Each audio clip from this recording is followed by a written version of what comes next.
Peace and love, y'all. It's your brother A.D.V.I.S, and we are here with another episode of What's the Word Wednesday, Season 3, Episode 3. So as we usually do, I'm going to go ahead.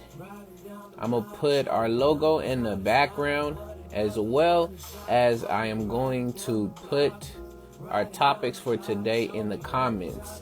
But as y'all are coming through, let me know how y'all doing, how y'all feeling, and what's the word.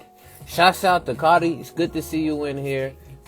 Thank you for coming through. Let me know how what's going on. What's the word? As well as what's going on. Nate the Great in the building. What's good, my G? What's the word?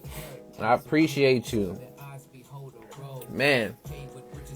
But I'm just checking in real quick with y'all. Nate, I appreciate the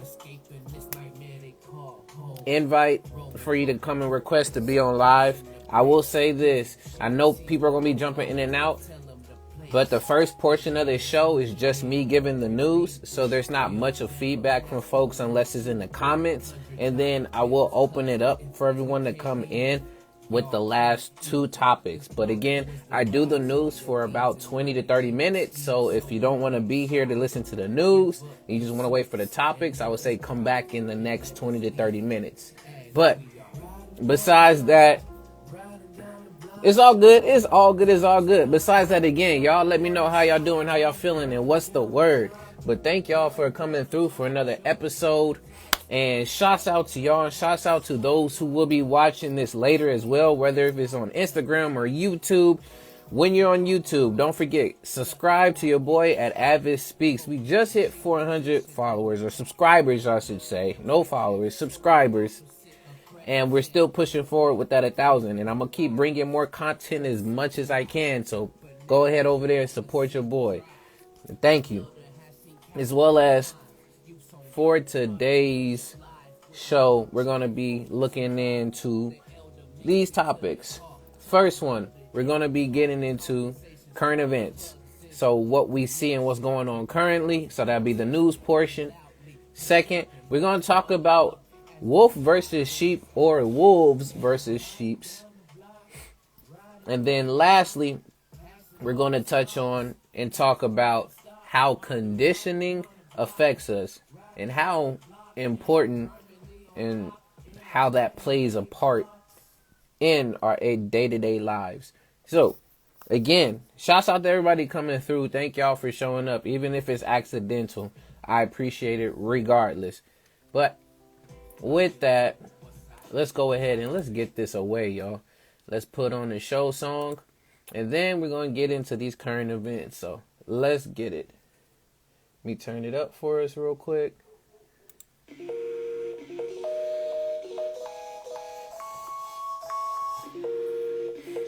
Again, shouts out to Nate the Great for the subscribe.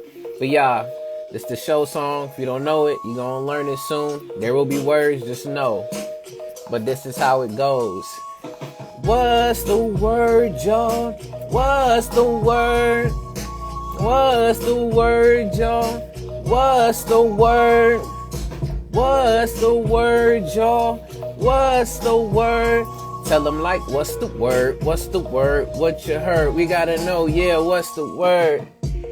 Once again, y'all, it's your brother A.D.V.I.S, and we are back with another episode of What's the Word Wednesdays, Season 3, Episode 3. Again, thank y'all for coming through, for the support, the love, all of that, as well as shout outs to y'all that are here right now. So my brother in here sincerely knows the truth. Everyone that's in here holding it down, thank y'all so much for coming through. And shouts out to those who will be watching this later, whether on Instagram or YouTube. Again, subscribe to your boy. A.D.V.I.S Speaks on YouTube. And with that, for today's episode, we're going to be getting into these three topics.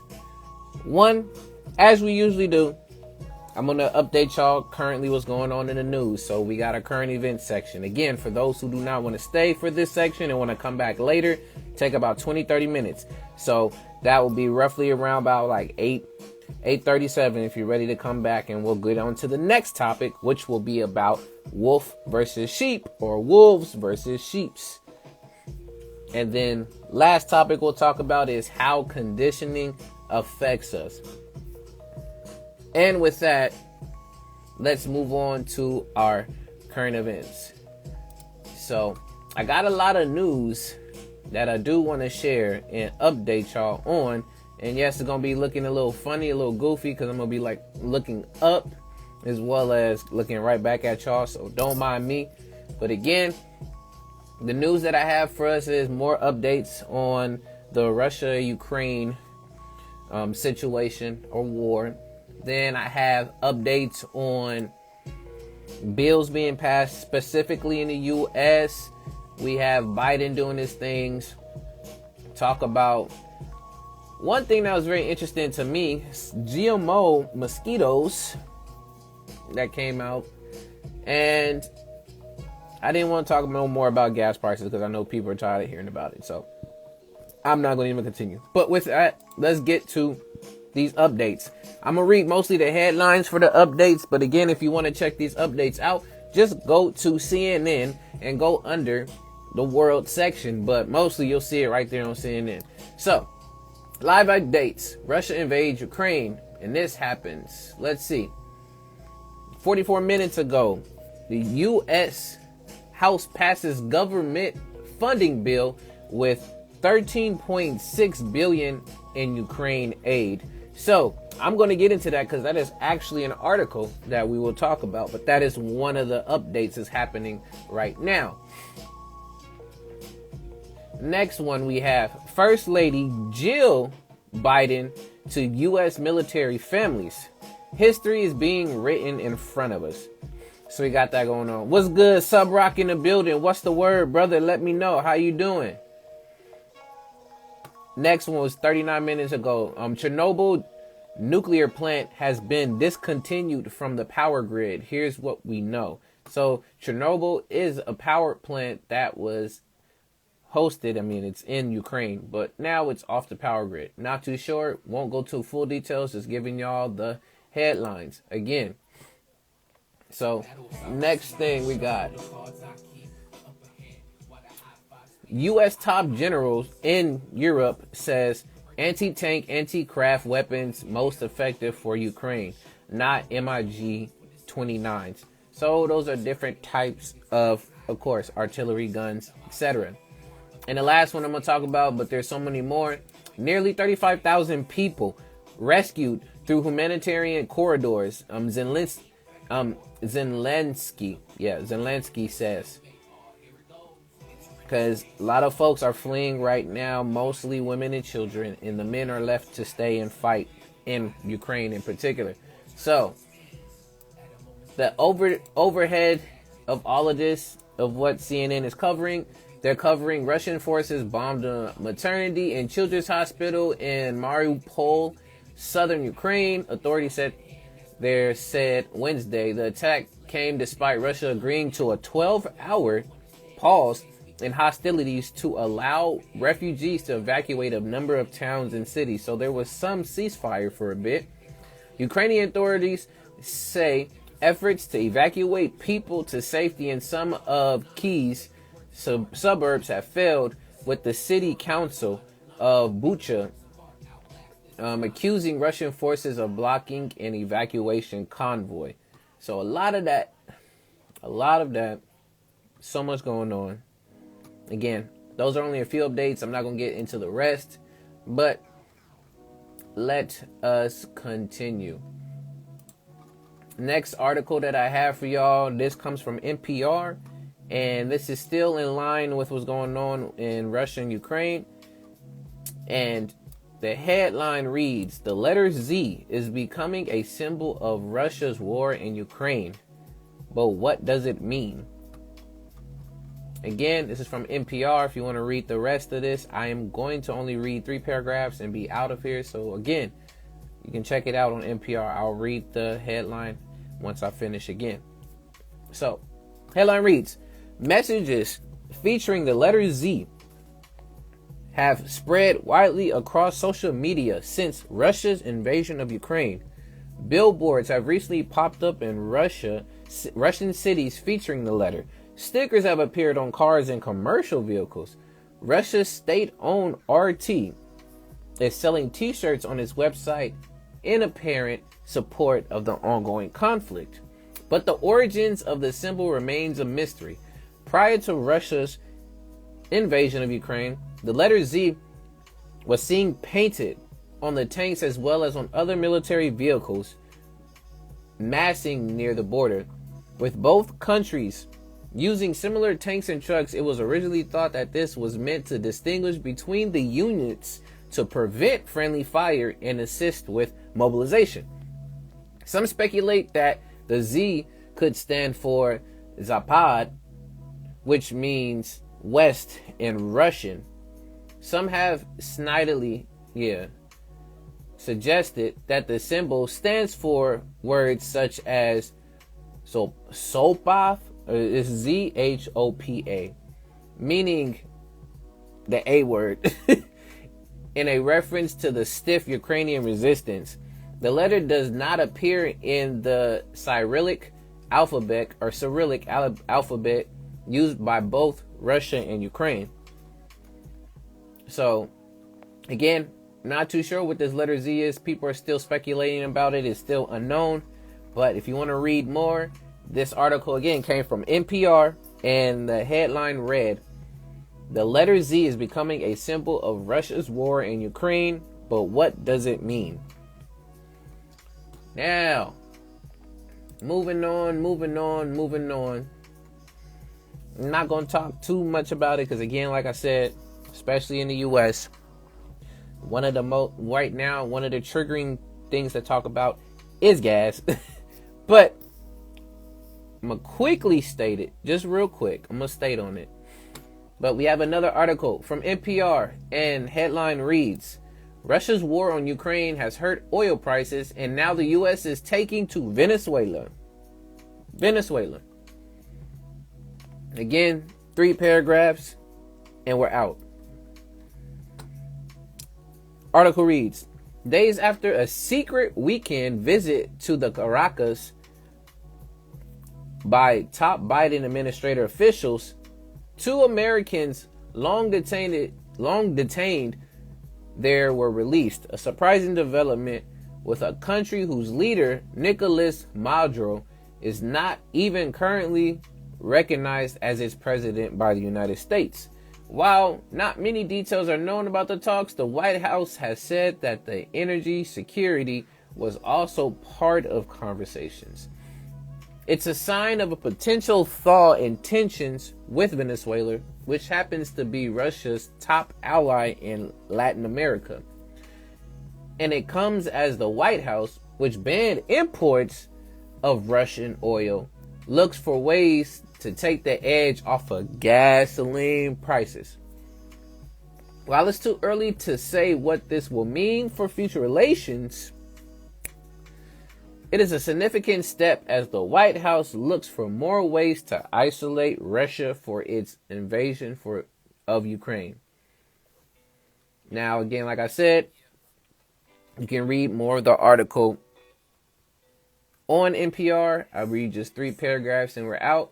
But it looks like there are in talks with Venezuela possibly to find other ways around lowering these rising gas prices out here. So who knows? We'll see what happens out of that. But again, this article came from NPR.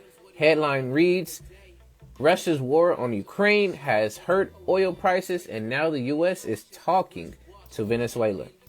So you see, that's what's going on. What's going on, brother? Good to see you up in here. What's the word?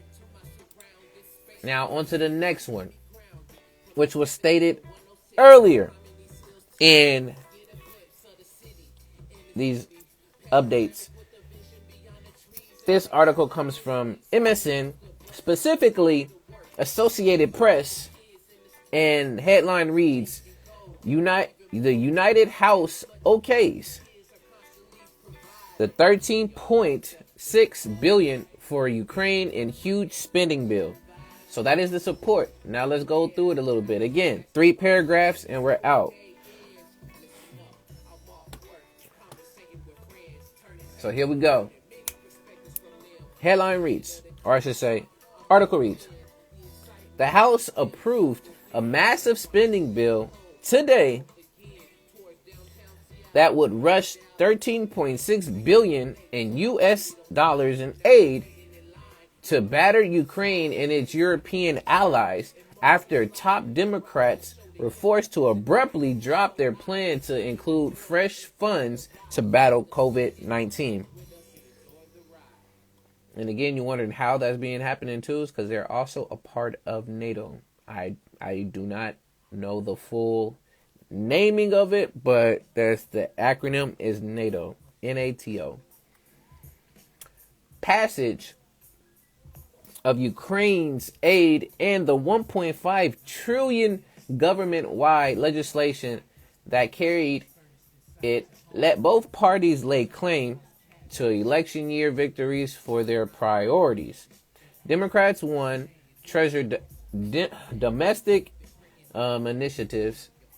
Republicans achieved defense boost, and both got their imprint on funds to counter Russia's brutal invasion of its western neighbor. Senate approval was assured by weeks in, or perhaps slightly longer. So, this part right here, this is the last one. Hours earlier, House Speaker Nancy Pelosi, Democrat from California, had to abandon the bill's $15.6 billion for combating the pandemic, a decision she called heartbreaking, is in quotations, heartbreaking. And that spelled defeat for who? For a top priority of President Joe Biden and party leaders. The money was mostly to bolster U.S. supplies of vaccines, treatment and tests, and battle disease around the world. But a Democratic revolt over Republican demanded state aid cut its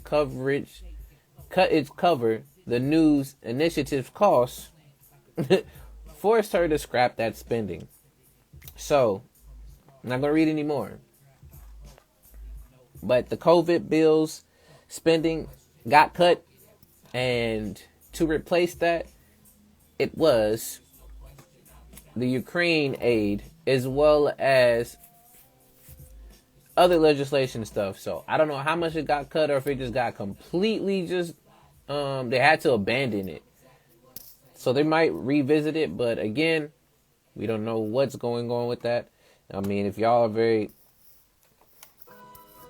aware and attentive, you're noticing too that at the same time, there's a lot of lifting of mandates and bans, not only of the mask, but for people to go outside, go into restaurants without having to show proof of a vax card, etc. So I don't know. This is all very telling. So again, you always got to pay attention to what's happening around you and check in with the news. So let's keep it moving, y'all. Another thing, this is a short article, so I'm going to read all of this.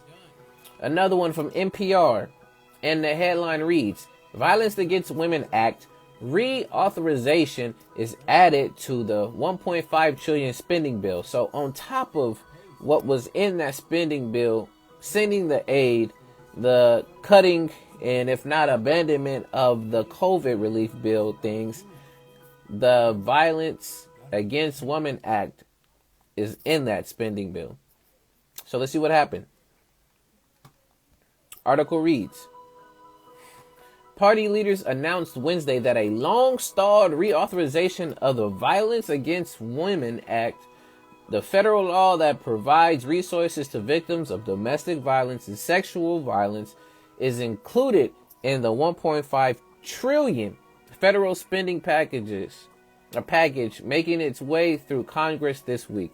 First enacted in 1994, VAWA, which that's what the acronym for it is, lapsed 4 years ago due to the partisan dispute over a expanded gun provision that Democrats wanted to include in the updated version of the law. Republicans objected, and the reauthorization languished on Capitol Hill ever since. So it's been finally reintroduced. Last month, senators announced that they had reached an agreement after months of renewed talk. I had to do the S's. Democrats backed down from an earlier demand to include a provision that would have expanded existing gun laws that prohibited convicted abusers of possessing firearms, addressing what's commonly referred to as the boyfriend loophole. I have to look more into that. The boyfriend loophole, not too sure. While the law lapsed years ago, it had little practical effect as Congress continued to provide funding for its critical programs. The renewed measure will expand existing resources, so what you have already, to include more victims in marginalized and rural communities. I don't know how I'm tripping on communities. For prevention programs on college campuses.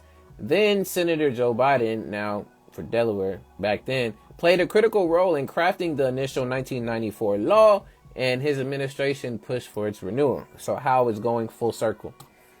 But that is, again, the article comes from NPR. Headline reads, Violence Against Women Act, the VAWA. Reauthorization is added to the $1.5 trillion spending bill. That's for y'all. But let me see. I see you in here. Cool Whip. OC lifted the mask ban this week. Such a joke. Man, there's so much to unpack and just say there. But again, Instagram, YouTube, Facebook, all of y'all, don't get mad at me and try to come at me. Just know all of the stuff that I'm reading and information I'm getting from is from all these other places. So get on NPR, get on MSN, get on CNN, get on Associated Press, get on all of these people. Don't get on me. I'm just covering the news. But Cool Whip, there's so much to unmask. Unmask from all of that there. What's going on? What's going on, brother? I see you in here. Hey, Little John in the building. What's good? Man. But let's get it. Let's get it. Right. I got 4 more articles for y'all. I thought this one was interesting because the headline just hit me, but I'm not going to get too deep into it. But this article comes from NPR, and the headline reads, New York City will stop collecting Social Security money for children in foster care. Interesting. I want to see, or I should say intriguing. So let's see what's going on with that. For what? You got to tell me for what? The we is here. Oh my goodness. All right. Article reads, y'all. Let's see. Article reads. Child welfare officials in New York City says that they will stop collecting all Social Security checks from children in foster care and using that money to cover the cost of their care, altering a practice criticized by advocates for children. Yeah, I got a lot. I'm doing a lot more of them. Like, just so many that popped that I had to speak on. So that's why. And those advocates say that they hope New York's action becomes a model for agencies across the country. Jess Donhauser, Commissioner of the Administration for Children's Services, New York City's Child Protective Agency, says soon that Social Security money will be placed in savings accounts that children can access when they leave foster care, either when they return to family or adopted or age out of foster care between the ages of 18 and 24. This is their money, Donhauser says, and they deserve to use it as they see fit. NPR and the Marshall Project reported last year on the common practice of taking the Social Security checks of foster youth. Child welfare agencies in 49 states and the District of Columbia take the benefit checks. Now I'm going to stop it there. Again, this is more more and more headlines. Don't worry. We're going to get to all of the topics, but appreciate folks sticking in there. This article, again, came from NPR, and the headline reads, New York City will stop collecting Social Security money from children in foster care. So if you never knew what really went down in foster care, especially about Social Security and the children and how they use their money to help fund their aid through that money. So it makes me start to question, I know they get, of course, their funding part from the city, part from the government. But now it makes me think, what are they doing with that extra money besides employing folks to work within the foster care system, but using their own children's aides to probably pay the workers as well as use that money to pay for things to get fixed in the facility, etc. So it makes me think, okay, where is the children's money really getting allocated to? And do they get to use all of those resources knowing that, again, where is their money going? It's almost like us when it comes to our taxes. We don't know where our money's going, but it's being allocated to different areas and parts. And you wish you would know specifically where all of your money is going. So I'm glad I got to learn a little bit about that real quick. So grateful. And all these talks again, y'all, about cryptocurrencies and just money in general. This next article comes from NBC News, powered by MSN. The headline reads, Biden signs executive order that could bring U.S. one step closer, not to the edge like Lincoln Park, but one step closer to a digital currency. I spoke about this about 3 weeks ago. And all this talk about currencies and other countries turning their currency into a digital currency. So let's see. Again, 3, and then we're out. Article reads, a U.S. digital currency could be on the horizon. The Biden administration is putting its support behind the research and development of a U.S. central bank digital currency, or a CBDC. The move is part of a sweeping executive order Joe Biden signed Wednesday, so today, instructing the federal government to explore possible uses and regulations for digital assets like cryptocurrencies. We know this was coming. The order asks for a wide variety of agencies to begin research and submit reports on a variety of issues surrounding digital currencies, from design and security to financial and societal impacts. Although the U.S. digital currency will not necessarily change much in terms of everyday experiences like buying goods and services, economists say it could transform central and commercial banking, as well as government sanctions, banking, accessibility, and taxes. So, again, I'm not going to speak any more on it, but we talked about it 3 weeks ago, and now it looks like it is getting closer and closer. Again, this article comes from NBC News, and a headline reads, Biden signs executive order that could bring U.S. one step closer to a digital currency. Because China's already done that with their, I think their yen, if I'm wrong, or the yuan, is Y-U-A-N, and India did it with their rupee. So they have a digital version of their currency. So that's this article. Now on to the next. I'm not going to talk more. I'm not going to talk or read the article, but I'm just going to give you the headline, and you can go look this up because it caught me again. So this headline comes from CNN, or this article comes from CNN, and the headline reads, Minneapolis educators go on strike, canceling school for more than 30,000 students. I'm going to let that sit there. If you want to go look it up, again, CNN, and put in the headline, Minneapolis educators go on strike, canceling school for more than 30,000 students. So I'm going to leave it at that. Now, the last article, what I really wanted to talk about, because it popped in my head and people have talked about it before. We already got GMO foods. We got genetically modified this, made in a lab, this and that. This article popped into my head, and I got you, Cool Whip. I'm about to look into that stuff, too, that you have there. I might as well stop before I do. Let's look into the comments real quick, y'all. So what we got? She said, interesting. I'm part of a family that has fosters as adopted children. Yes. That's only happening in New York, and they're seeing how this will have an impact and that ultimately this will influence other states. So right now it is only happening in New York, but let us see. Credits, yeah. Can you say Star Wars?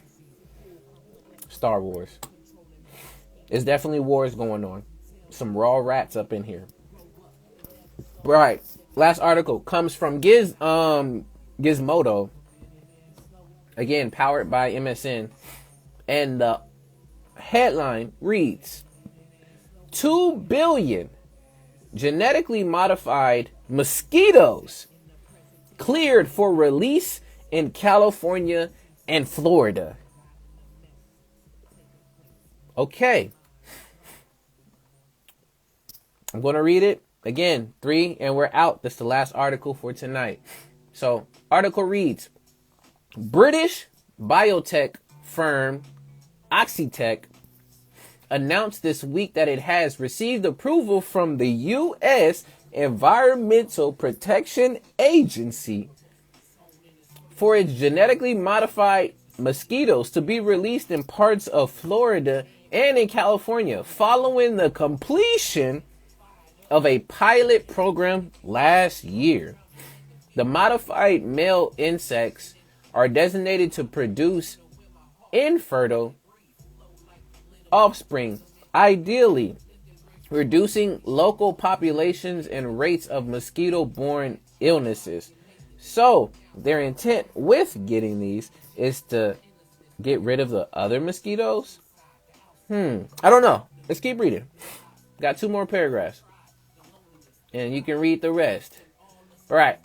The male mosquitoes developed by Oxitec, codenamed species OX5034, are derived from the, I'm not going to even say it's its scientific name. It starts with an A and the other one's an A. A notorious carrier of many diseases, including Zika, the dengue, and yellow fever. When these mosquitoes mate with the native females in the area, they're said to produce female larvae that simply die off before reaching adulthood, thus dooming the population as a whole. And because only female mosquitoes bite, I didn't know that, because only female mosquitoes bite and suck blood from humans, the modified insects are thought to pose no danger to people. Pay attention, y'all. Pay attention. That's spatial awareness. Shout out to spatial awareness. Shout outs to my brother Sabio. Pay attention. Again, I'm going to read that. I'm going to read that line again. Pay attention. And because only female mosquitoes bite and suck blood from humans, the modified insects are thought to pose no danger to people. Keep it in mind, y'all. I'm going to put this the last one. Last year, following approval from the EPA and local authorities, Oxitec launched a pilot program to release millions of these mosquitoes in select areas of Florida. So they already did it in Florida. That's why I was wondering where they're doing this. In collaboration with the Florida Keys Mosquito Control District. On Wednesday, Oxitec said that the EPA has issued an approval for the Florida program to continue, as well as an approval for a new program in California. The EPA's decision allows for more than 2 billion mosquitoes to be released across the 2 states. Yep. So I'm going to leave it there, y'all. Again, if you want to read more about this, I'm actually going to keep this article up because I want to read the last bit. But the article comes from Gizmodo, powered by MSN, and the headline reads, 2 billion genetically modified mosquitoes cleared for release in California and Florida. So interesting, y'all. But yeah, that's it. That's all I have for your current events and news updates. If y'all have any other news or current events you would like to share, please throw them in the comments. I'm grateful for y'all's time, for your support, as well as your participation in all of this. So, yes, a lot of these are interesting. The one that takes the cake for me right now, again, is the genetically modified mosquitoes, as well as, I'll say, all the updates that are still coming out between the Russia and Ukraine deal. So sending support, sending love to all those who need it. But again, with all the news, make sure that you're aware and you are staying tapped into what's happening around you. All right. Now, we're going to move to our next topic, which our next topic, we're going to be talking about wolf versus sheep, or wolves versus sheep, however you want to preference it. But before I do that, disclaimer. You are more than welcome to come on and share your thoughts and share your perspectives, because again, this is where I like to build and have community come in and share their thoughts. So if you'd like to come on and share your thoughts, just know that this does go on YouTube and Instagram. If you're not comfortable with being on and you don't want to be seen on Instagram or YouTube, it's fine. You can stay in the comments and we will continue to have our conversations and our talks there. But that is the disclaimer, just to let you know, if you come on, that's what's there. Now, with that, again, the topic we're going to get into right now, we're going to be talking about wolf versus sheep, or wolves versus sheep. Sheeps, however you want to do it. I don't even say sheeps, I think it's sheep, because it's also a plural, which is still singular. English for it. But when you hear that, wolf versus sheep, what comes to mind for y'all? Put it in the comments. Even y'all that's watching later on, I see you over there in YouTube.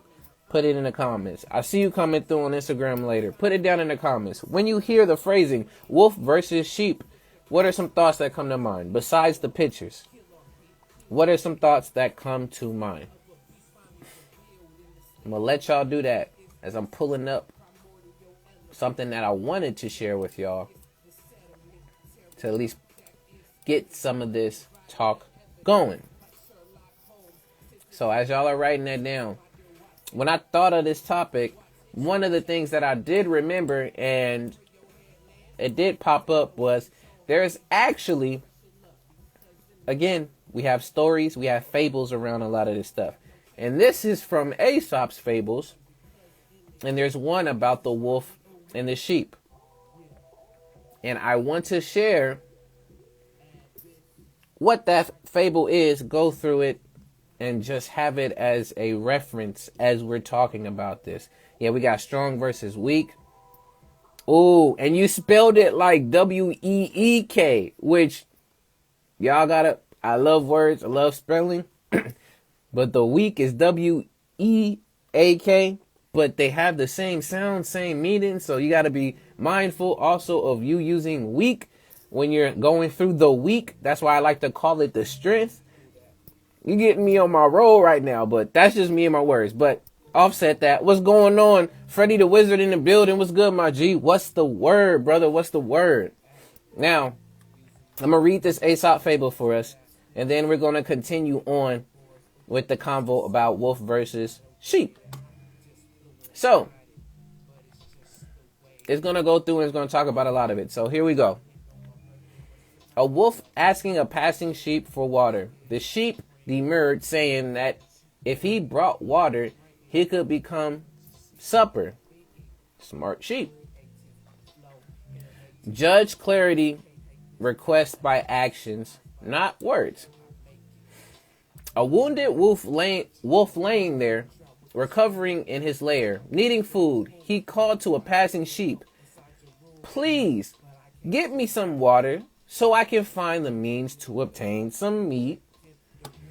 "I don't think so," said the sheep. "If I bring you water, it is clear I will become the meat." A wolf has been hurt in a fight with a bear. He was unable to move and could not satisfy his hunger and thirst. A sheep passing near his hiding place, the wolf called to him, "Please fetch me a drink of water," he begged. "That might give me strength enough so I can go and get me some solid food." Solid food? I know I'm reading it like I'm a kid. Sorry, y'all not kids, but it's how I'm reading it. Said the sheep, "That means me, I suppose. If I should bring you a drink, it would only serve to wash me down your throat. Don't talk to me about a drink." The moral: a connived hypocrisy is easily seen through. And again, they gave me multiple ones of it, basically. But it's talking about the moral of that is that hypocritical speeches are easily seen through. And there's more to be said there because there's a full story on it. I just wanted to give a snippet from it. But the whole Aesop, at least fable around that between the wolf versus the sheep, was basically the sheep being aware of if you went in and helped the wolf would eat it because it was looking for meat. Because again, we have the whole sayings of, wolf in sheep's clothing, as well as we have the lone wolf, which we see the wolf as a predator, as well as we see the sheep, like I said, was weak. Some folks say, again, we use the word sheep to also talk about folks who are not smart.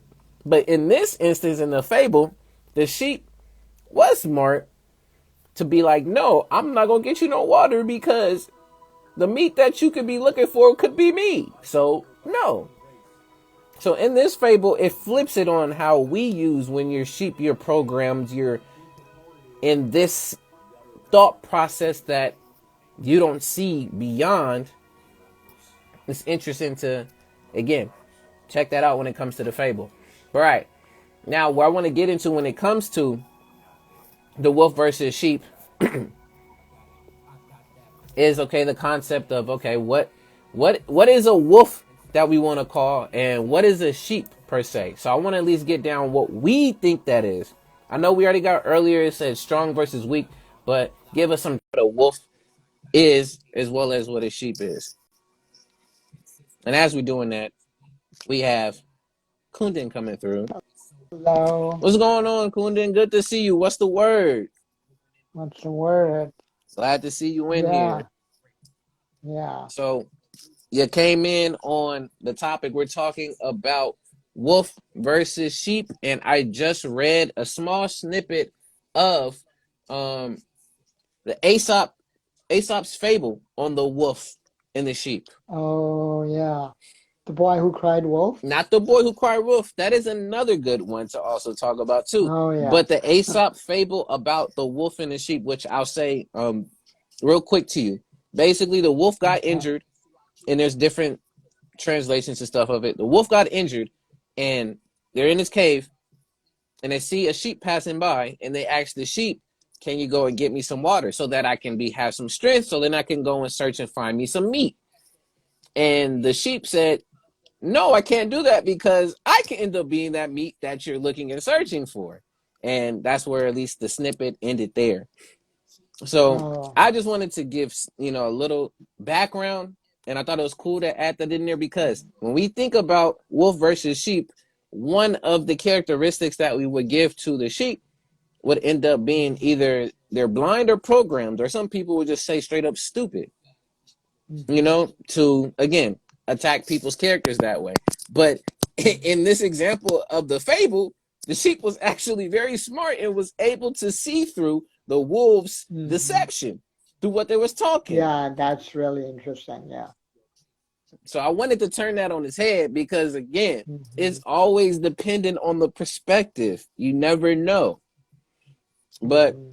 thank you for coming through, and you let me know when you hear wolf I versus think sheep. in pop culture, there's also it's because you basically by flipping it, you're pointing out that the big flaw here, which is the false binary, right? It's the either or instead of the both and actually the fluidity, right? Yes. Because when we say wolf versus sheep, like you said, we can mean naive versus smart, right? Mm-hmm. But in pop culture, it also means, I think, weak versus strong, Yes. and Shouts out to also Cool Whip. innocent, right? Innocent versus cunning, right? Because if Mm. you remember the story of the big bad wolf and the little Red Riding Hood, Yes. right? And then the three little pigs So with the wolf, but continue. and the three little pigs with the book. But with the three little pigs, it's more than just the cunning. That's like also straight up brutality, right? Mm-hmm. But with the grandma, yeah, the wolf pretending to be the grandma, right? Yes. That's more of the cunning, right? I think the phrase wolf in sheep's clothing comes from that, like because the wolf pretending to be the Be put them out grandmother, there. right? Yeah. So Woo. yeah, right. So now we have yeah, the wolf in sheep's clothing, which is a term that I use often whenever I talk about overt racism versus covert racism, right? When I say Mm, that uh, I'm actually not really afraid of the KKK because, first of all, they're very few in number, right? What mm, I'm afraid of is actually the white neighbor next door, uh, or even at the bank teller, or the cashier at the mm. grocery store, because I don't know if they're wolf in sheep's clothing, Yeah. right? I would rather face a bear from the front than a wolf in sheep's clothing, like stabbing me from the back, right? Mm-hmm. That's the example I often say about that. Hmm. That's why I'm always so grateful for you coming through. Because once you made that connection, you said that, I was like, hold on. You start talking about Little Red Riding Hood and the grandma, and I was like, yo, could that be? And then you just confirmed it, and I was like, yo, that is just fire. Dang. But Yeah. yeah, it's it's very powerful that you bring that up Mm-hmm. because besides all of these dichotomies and all of these, Mm-hmm. again, this side and that side, you can get with this or you can get with that. Shouts out to Black Sheep, Mm-hmm. which is funny. You got sheep in the name too. But shout out to Black Sheep of how very two-sided a lot of things in life are. Mm-hmm. And if you're on one side, that means that you can't respect or you have to be against the opposing side. When we know it Mm-hmm. is a combination of all together that gives you a well-rounded perspective. Shouts out to the brother MC0 in the building. What's the I word, am so brother? there. What's the word? Oh, by the way, so I resolved that issue that I was messaging you about. This time I was able to resolve it just by updating the app. So it turns Mm. out the update is that I can like other people's comments while we're on the live. Oh, I don't know if you wow. noticed that. There's an option now. That's the update. I did not know that. That's pretty cool. I mean, well, Yeah. I haven't went live to see it just yet. Like, I can't Oh, like okay. Yeah. anybody's Oh, comments yeah. right now, Right. but Yeah. you know, But if you went on somebody else's live, yeah, you can see it and then you can like. But you have to update the app first. Yeah. technology, y'all, continues. Is it a friend or a foe? Mhm.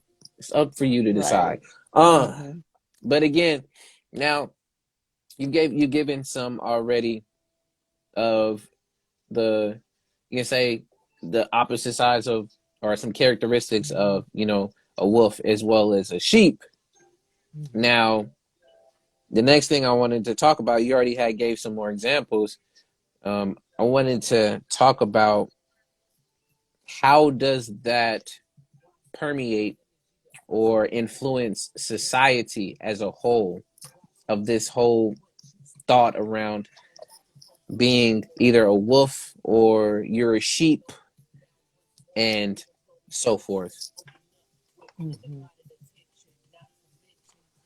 I mean, with the way the sheep is portrayed, I mean, there is some truth to that. It's more about how I don't know how they are in the wild, but like Mm, once they're tamed, like it is said that when shepherds shepherd the sheep, right, it literally takes only about 12 dogs to shepherd 5,000 sheep. wow. Yeah, that was astonishing when I learned that. So I'm like, oh, no wonder the global minority is controlling the global majority, right? They're literally only 5% of the world's population, and they're like manipulating and influencing and triangulating and controlling us. That's a 95% global majority. It's Wow. crazy. Yes. Oh, I'm glad you brought that up too. And I know I keep saying glad because I am. Because I was gonna get Mhm. into that setup of literally how sheep can be herded and easily Right. moved from place to place following again of a shepherd Mhm. and the shepherd dog. And then you already just gave the whole metaphor and went right into it. So I was just like, again, Yeah. always on the next step right there. That's why I love this. But Yeah. continue. Yeah. And yeah, and related is the lemmings and things like that. But you know what's the difference though? Mm, The story of the Aesop's fable. That sheep was at that time alone, yeah. and maybe that's why it was able to see through it. Oh, But the sheep that's herded by the 12 dogs, they're together, and so the dogs don't have to control every sheep because the sheep control shows each up. other. They act Mm-hmm. as each other's prison guards, which Mm-hmm. happens in real life too with humans, like with sexism, for example, right? Mm. Women um, Clever apparently android. Yeah. perpetrate sexism on each other. I mean, I don't have the lived experience to say this, but I have had my women friends tell me. Like a friend of mine was saying after she was, I think, date raped or harassed, assaulted. I don't remember Yeah. exactly, but she was telling her own sister, about what happened. And the first thing her Mm. sister said, and keep in mind, her sister grew up in purity culture and all that, right? Yes. So the first thing her sister said was, "What were you wearing?" Mm. To go into the whole insinuated because what you were wearing will The bring you victim that. blaming, right? Yeah, the sexist Mm-hmm. programming that Mm. normally a man would tell a woman, right? Yeah. So a man wasn't around to tell it, but he didn't have to be around even Yeah. because the programming was already there, Yes. right? So that's how the dogs are able to do it because the sheep, sometimes the dogs don't even have to be there. The sheep act as each other's prison guards. Yes. That's why there used to be slave catchers, right? Back in Yes. the day. And they themselves were black, right? Yep. Yeah. Man, if y'all ain't hearing it right now, Kundan's breaking down the science right now on y'all, or just even the logic and the history behind a hmm lot of this stuff. And I was just talking about wolves versus sheep, but again, y'all, you see how deep these things can get because it has an impact on our own social fabric. So you have to be worried of that because we have to understand hmm why we use certain phrases and certain words within society because they have such a deeper meaning than we think it is. It's just not a label to be like, oh, you're a wolf because, oh, you can do things on your own, you get this, and that. Or you're a sheep because you're controlled and you're programmed to think. No, it's all dependent not only on situations, but it's also dependent upon the experience and where you grab those information from. Because again, hmm from the Aesop's fable, if y'all missed it already, but for those who came in, but the Aesop's fable had one sheep in it where it had the wolf, and hmm literally that was an example of how when some people say that sheep are programmed and they are not smart and they're easily manipulated, this sheep wasn't. This sheep wasn't fooled. This sheep was like, no, I'm not going to do that because you're hmm going to eat me. That Right. is a prime example of then literally not only just individual on a whole, but your own critical thinking when you're by yourself. And when you're by hmm yourself and you're able to assess a situation from, again, prior knowledge and experiences, you have no other outside influences telling you that this is a good idea or this is a bad idea. It's all up to you to make that decision. So in that hmm situation, the sheep put the context clues together. No matter how much the wolf was being nice and sweet talking and seemed very welcoming and inviting, sheep already knew like you're a predator. You come and get me. So Why would I end up wanting to help you in this instance so that you can then end up helping yourself to me? So no, I'm not going to do that. Mm-hmm. So that's also a Yeah. prime example, again, a showing of how Right. powerful your critical thinking on your own is versus Right. being conformed and being in a situation with a lot of people. And when decisions come up, you get influenced by depending on what people are choosing, just so you can feel this again connected. Let's change the story a little bit, right? Okay. So that we can do an analogy. Because in the case of the two sisters, right? Okay. If the other sister didn't have the mental strength and self-confidence, she might have been like, "Oh my God, my own sister is telling me this. What if she's right? And what if, it was my fault, right?" So Mm. in the Aesop's fable, what if the sheep wasn't alone, but there was another sheep, who Mm. would tell the first sheep and be like, "Why are you being so mean to the wolf? Why don't you trust him? Like you're so mean." And he would make there would be the victim blaming and make him the bully when he was the one, the whole reverse victimhood. But in that case, the sheep didn't even have to do it. The other sheep did it for him Yep. because of the programming. And that also happens all the time. Yes. Yes, it does. And y'all see the last topic, right? Y'all see the last topic. We already somewhat Hmm. talking about things. And if some of y'all Yeah. don't know, I'm gonna keep saying it. I don't care if this is season 3. I'm gonna keep saying it. I make up these topics and these dialogues and questions for a reason. They all are connected. I Hmm. don't do it just randomly and be like, the next one is like, what's your favorite pizza? No, like that's not a top in their question. It don't make any Hmm. sense. All of this stuff is connected. But continuing. Now, we talked about how it has, a societal impact, and I'm glad that you brought back the examples of both the two sisters, and then bringing that to remix Aesop's Fable a little Yeah. bit to Remakes, remix right? it a little bit to Yeah. to dig deeper into the concept. Now, my next Hmm. thing is, we always do it, but I want to look at those sides again. I want to look at it. Okay, what are the pros and cons of having these labels? So, starting Hmm. with, since we've been talking a lot about the sheep, starting with the Hmm. wolf, what are some pros when we think of the label of a wolf? Yeah. I always say that, labels both limit us but also expand us. It depends on what the label is and also how it's used and applied, things like that. Yes. Yeah.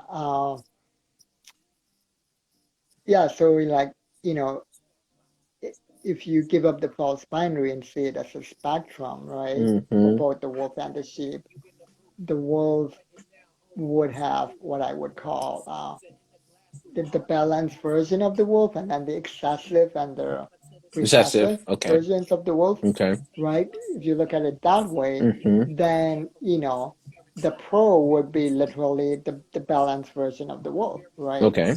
Where, the qualities of strength, strength is a beautiful thing. It's a good thing, Yeah. right? The qualities of being smart is a good thing, Mm-hmm. right? It's only when those qualities, like this being smart, gets into the extreme of being cunning, Yes. right? That's when it becomes a negative, right? And Mm. then being strong, when it's used in a brutal way, then it gets into oppression and um, yeah, oppression and even brutality and yeah, arrogance, things like that. It goes the other way, Yeah. you know.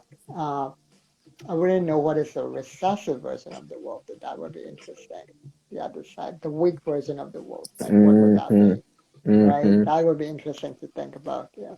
Well, I'll say this, and then I love the comment right now by Weaving Girl, and I'm Mm. gonna touch on that. But to tell you the opposite side of that, Mm-hmm. in connection with wolf and girl, so I'll just say it now, and I'll say my point. Both wolves and Mm. sheep are pack/herd Yes. animals. Community very important, yes, and that is where we have the whole dynamic of alpha and the beta and all these different, again, hierarchies Mm. within it, Yeah. within the packs and the communities. And within that, for the wolves, again, you have the alpha wolf and the alpha male, whatever you want to end up saying, and you have the beta male, and that would be the weaker version of, again, the wolf and those per Yeah. se. And what happens is they have their different roles that they would have to play within the pack. In this situation, to talk about a So pro or they're con, kind of sheep too in a way. and that's the see, and that's the That's point, funny. and that's the point that, again, I was going to bring down later on, and I'm glad you got on it already, is that ultimately, even though we have these labels for both of them, they essentially still have influences that are similar in both realms. So Hmm. it ultimately is just like we add the labels and the characterizations to these words and these phrases based upon our experiences and what society is pushing upon them. Again, but it's all up to you to redefine and really dig deeper into a lot of this stuff. I'll go off the subject real quick. That's why, for those who want to look into it later, about the whole Yeah, setup of like an if you Uncle look Uncle at Tom, like if you know about what an Uncle uh Tom is, y'all would be right. surprised that Uncle Tom is not what you think the Uncle Tom is. Uncle Tom is Mm, actually very similar to what Harriet Tubman was doing, but they're not going to tell you that because they flipped it and used the Uncle mm. Tom to be seen as Sambo, which is the one tap dancing and doing all of Oh, that stuff too. So again, that's interesting. Yeah. look into that. But back onto the subject. Go ahead, Kundan. Yeah. I was just thinking also about in terms of the wolves having their own sort of hierarchy, like similar to the lion's pride. Yes. Uh, it's it makes me think about yeah, it makes me think about like Nazi Germany, right? How Hey, there Luscious. were the majority of the people uh were not doing, the most, cruel things there, but they didn't say anything, and they Mm, continued to do the what I call the operations management aspect of it, right? okay. So not everyone was literally hurting people or putting them in gas chambers, Yeah. but they were doing the accounting, right? They were Mm-hmm. doing driving the trains or the trucks, right? Uh, they Mm, were, and none of them did a protest or yeah, or just just not civil disobedience, right? None of yes. them did something like that, right? Because, and that's why you need uh, for a country, any like dictator or a conqueror Yeah. to when they try to when they want to conquer the whole country, like conquest is easy, Yeah. capture is easy. What's difficult is the operations management part, and that's why there's a lot of narrative warfare and psychological warfare in order Mm, to make sure that they conform and do the operations management aspect, right? yes. Because if there's no one to do the little things like the accounting and all of these things to keep running smoothly, right? Like that's what's happening even in Ukraine right now with the Russian invasion, right? Mm, Even after like almost 2 weeks, even though they have all the numbers, they apparently they still haven't captured any city mm, because the resistance is so strong. Even the women are taking up guns, and even those who don't are doing the operations management to help. They're like helping manufacture weapons, helping make Molotov cocktails, helping make armor. Even those who stayed at home are mm, part of the war effort, right? So yeah, and so it's like even when a country becomes like a country of wolves, yes. right? The real wolves are right at the top, you know. But if the ones in the low end of the wolves act like sheep, basically, Mm-hmm. that's when the total oppression takes place. Mm. Examples on examples for y'all. Okay. Yeah, Yeah. y'all gotta make sure y'all getting that in there. But yeah, Hmm. that real right now, all these real world examples. and you're seeing it being stated, being watched right in front of you, and it is happening. Uh, that's why you gotta take time to look at it and see what's going on around you, and then use these words which you wouldn't think. Okay, we're talking about the wolf, talking about wolf versus sheep, and how this is also touching in the fabric of politics and things that are Mm-hmm. happening around us now. Again, I'm gonna keep on stating I it. know It's for important. power. It's important. Now, you've already talked about a few of the pros and then the cons with the wolf. Mm-hmm. Let's go ahead and let's move over to, because we've already said a few of them, but we're going to go over them again Mm-hmm. for the pros and cons for the label of a sheep. So what you got? The pros, well, somebody already pointed out they're herd animals, right? Mm-hmm. Which can be actually both a good thing and a bad thing. But the good thing is they are community oriented, Yes. right?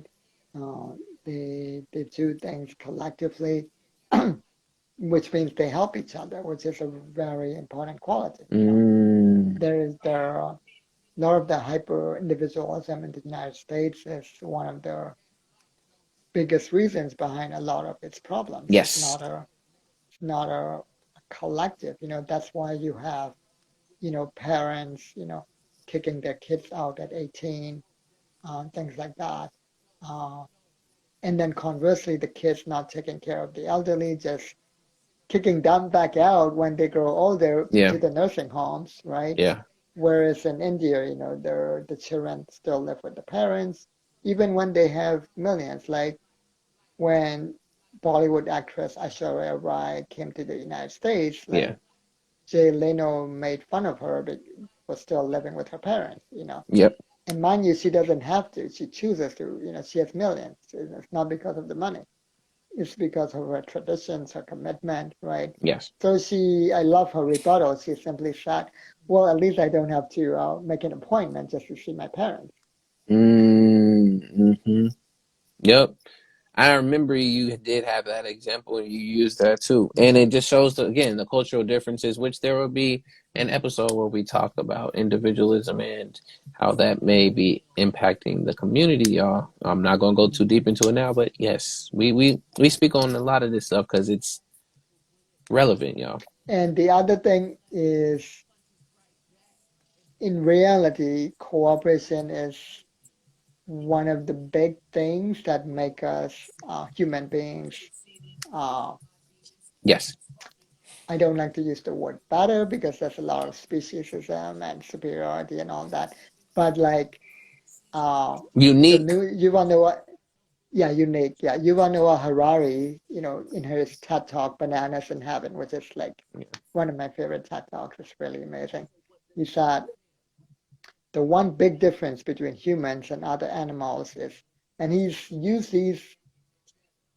said a very specific sentence, right? And Mm-hmm. every word in that sentence is important. That's why I memorized it. Because if you miss one, like then the formula is gone. It's like a mathematical equation, Okay. basically, right? Or a formula. He said, is the humanity's ability to cooperate, number one, right? Cooperate. Okay. Two, flexibly. Mm-hmm.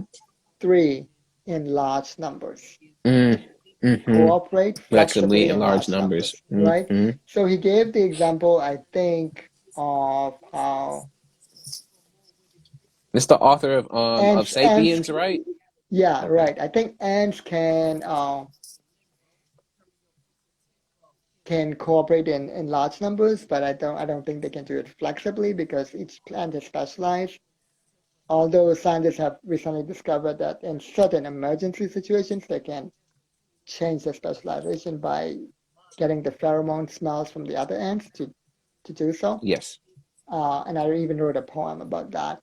But other than that situation, they're not flexible, right? Mm, Now, dolphins, on the other hand, can cooperate with each other very flexibly, and that's why you see how intelligent dolphins are, right? yes. But not in large numbers, the way humans do, right? Mm, So he gave another example where, let's say, you put one human being on an island and one chimpanzee on an island, right? yes. Uh, Eventually, the human will probably die and the chimpanzee will survive, right? If they're left alone, right? Mm-hmm. Now you do that with 100 humans and 100 chimpanzees, uh, still quite likely that the humans might die off, right? But if you put like 10,000 humans on the island and then 10,000 chimpanzees, Mm-hmm. right? Or even in a stadium or something, that's when, like, there's a certain number when it flips. It almost like the tipping point by Malcolm Gladwell as well, right? There's a certain threshold where it flips, where suddenly now the humans are going to be on top. They're not only going to survive, they will thrive because of their ability to cooperate flexibly in large numbers. Yeah. That's why we always keep on saying there's power in numbers, y'all. And that's why we're saying when we Mm-hmm. get on a collective move as one, we can acclaim to very large heights. This is it's Mm-hmm. shown again within species as well as you see within research, y'all. So just Mm-hmm. be mindful a lot of that. Again, thank you, Weaving Girl, for this. And I want to touch on it. I get it in quotes that says sheep are pretty racist, i.e., they don't usually like sheep from other herds. I will say this.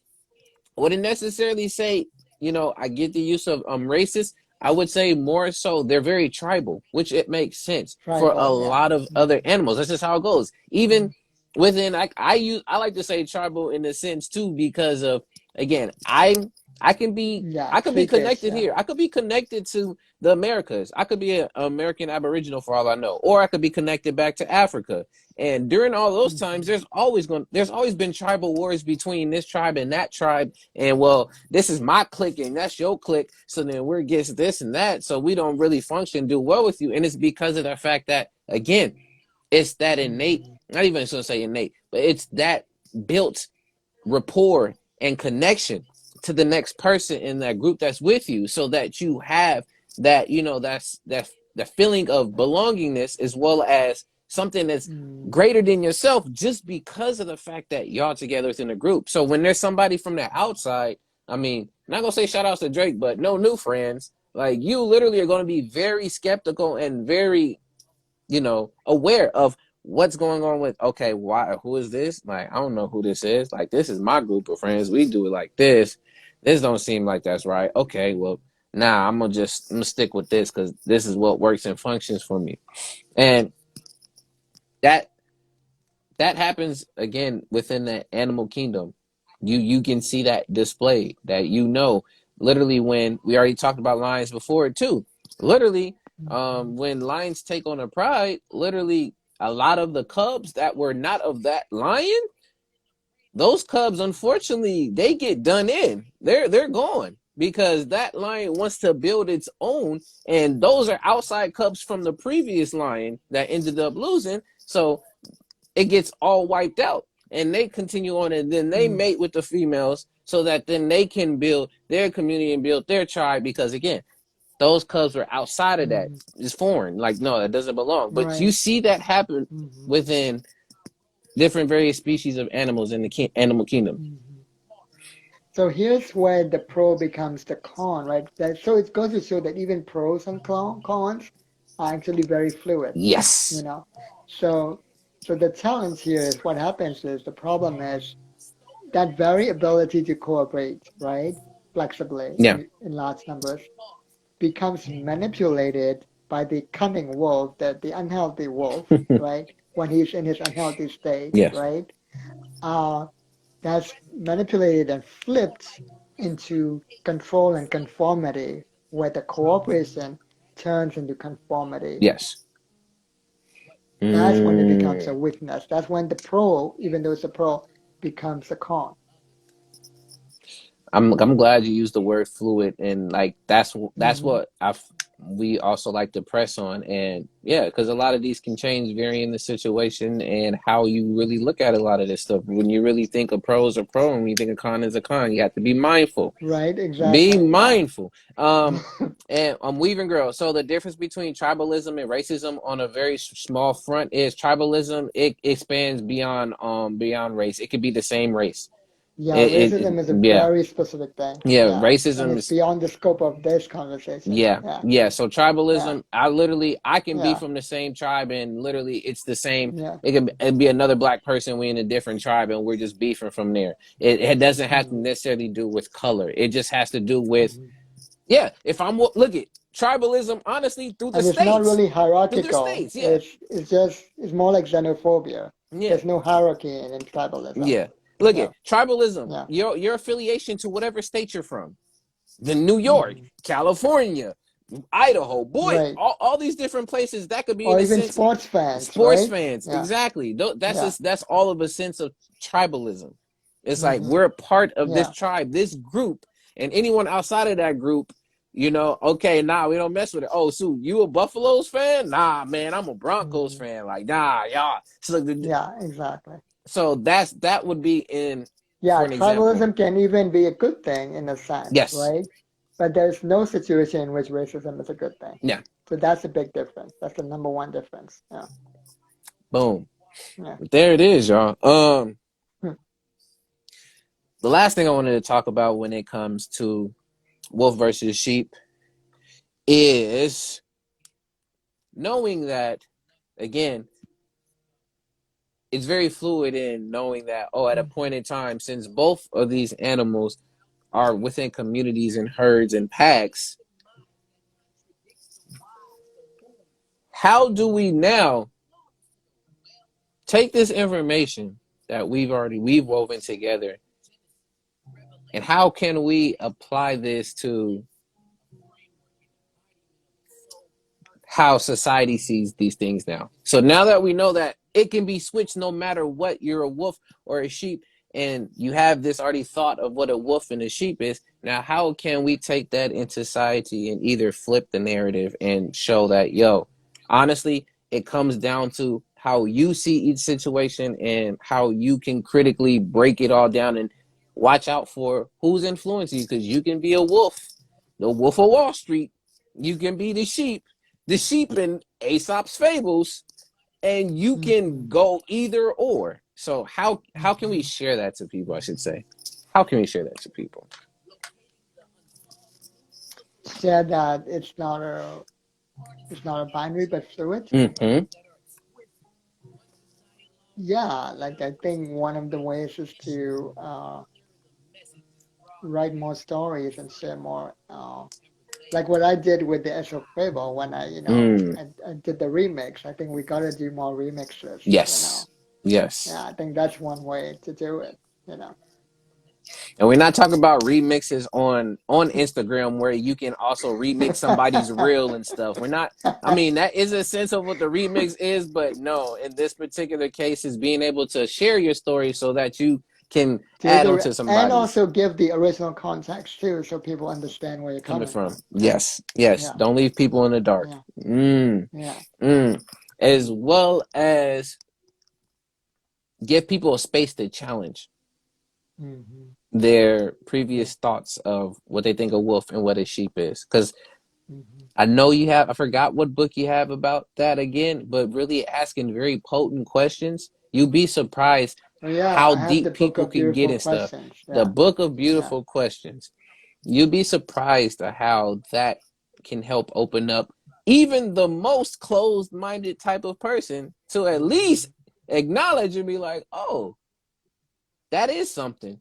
Even if they still Hmm. decide to ignore, which that means they're not ignorant, they just ignoring the fact that that is a possibility, but they don't want to acknowledge it in a sense, but they at least know it's there. So creating a Hmm. space for that to be opened up and asking those beautiful questions to Hmm. gauge deeper. Right. Yeah, and even that is very fluid, right? Because questions are very powerful and can be very positive, but can also be used uh, in a very Manipulative. manipulative, cunning way, precisely because for the same reason, Mm-hmm. because they're so powerful, and because once a question is tossed, the mind keeps wondering, especially with the what if questions. And if you notice the way Tucker Carlson speaks, uh, he never makes statements. He's asking questions all the time. Yes. It's on purpose. Like, Yes. Man, it's the intention yeah. and how you want to relate it to the person. Is it truthful? Weaving girl, if it's not working, Google is your best friend. Not gonna lie to you, you can look at definitions side by side, but Google is your best friend. Hmm. That's all I'm gonna say. Yeah, yeah. But Or appreciate it on still, the regardless, huh? on the racism and tribalism. Yeah, Yeah, yeah, yeah, yeah. Because again, yeah, I mean, because that yeah, was the most simplest, like the simplest terms we can yeah. use Exactly. with those particular cases when it came to the difference. Because yeah, Yeah, one of them is exclusive when it comes to skin. The other one, it can have a range of all types of skins, but it's not dependent on race. It's more so of a figure. But we don't have to get too deeper back into it. But yeah, yeah. yeah. Um, your last thought or a summary that you want to put to wolf versus sheep before we move to the last topic. Yeah, just that is very fluid. That Thank you, Project Phase. that some wolves can be sheep and some sheep can be wolf, can act as wolves or agents of the wolf agents. And then some wolves can act sheep-like with their, like I gave the example of the regular, what the good Nazi, right? The Mm, one who thought they were exceptional, similar to the exceptional good white person who thinks they're exceptional, mm, even though they're not. Or even with the Stanford prison experiment, right? When they put people in these artificial situations where some people were prison guards and some were prisoners. yeah. Um, Yep. yeah, And they had to and stop that because right, woo, they they was. had to stop that in 6 days, even though it's Mm-hmm. supposed to be 2 weeks. But yeah, all of that is examples of, like, the wolf, some of the wolf ironically acting sheep-like, right? So it's Mm, very fluid, and then even the pros and the cons are fluid, right? yes. With the sheep, for example, and like that variability to cooperate flexibly in large numbers, which is what allowed humanity to, accomplish all it has done so far, right? Yes. That itself has been flipped in the last 500 to 1,000 years Yes. into this total oppressive conformity, this all of the isms you can think about, Mm-hmm. goes back to that being flipped, right? Mm, So to really think about the fluidity of all of this and not hold on so much to to the false binaries, to see the wholeness. yes. Mm, Yeah. beautiful. My last on to add to that. Depending on the example you see, I'm gonna say it again. Aesop fables. You saw the wolf was actually helpless or was hurt and reaching out for help. So that doesn't necessarily mean that also that it's not only the sheep that would be helpless, but the wolf can also Hmm. experience the same thing too. It's the flip of the side of the coin, which is the multiple sides that again brings to that balance because nobody's always going to be on the top of their game at the A game, always being there. There's always going to be a time in a place where you're going to experience the opposite of what you feel, whether if it's happy, sad, all these other different, again, we don't Hmm. necessarily have to put them again in binaries, but that's how it's easily understood Hmm. by other people. But yeah, with the wolf and sheep thing, it ultimately plugs you in to let you know that on any of that side of however you want to look at it, they're one and the same. It's just a different experience and a different setup. You know, I'm not gonna say this biology wise for each of the animals, but they all still Hmm. function with certain different certain instincts that are still very similar and same. Some of it that will help their group, their pack community to grow, and other instincts that can do the opposite because there's a such thing as a lone wolf. I Hmm. haven't really seen a lone sheep, but Yeah. I've seen a lost sheep. And what happens with a lost sheep becomes helpless, but with a lone wolf, they keep pressing forward with stuff. So again, depending on the situation and Hmm. how you look at it. Right. So the great irony, the paradox is even what I just said, Yes. and it seem like I'm contradicting myself, but I'm not.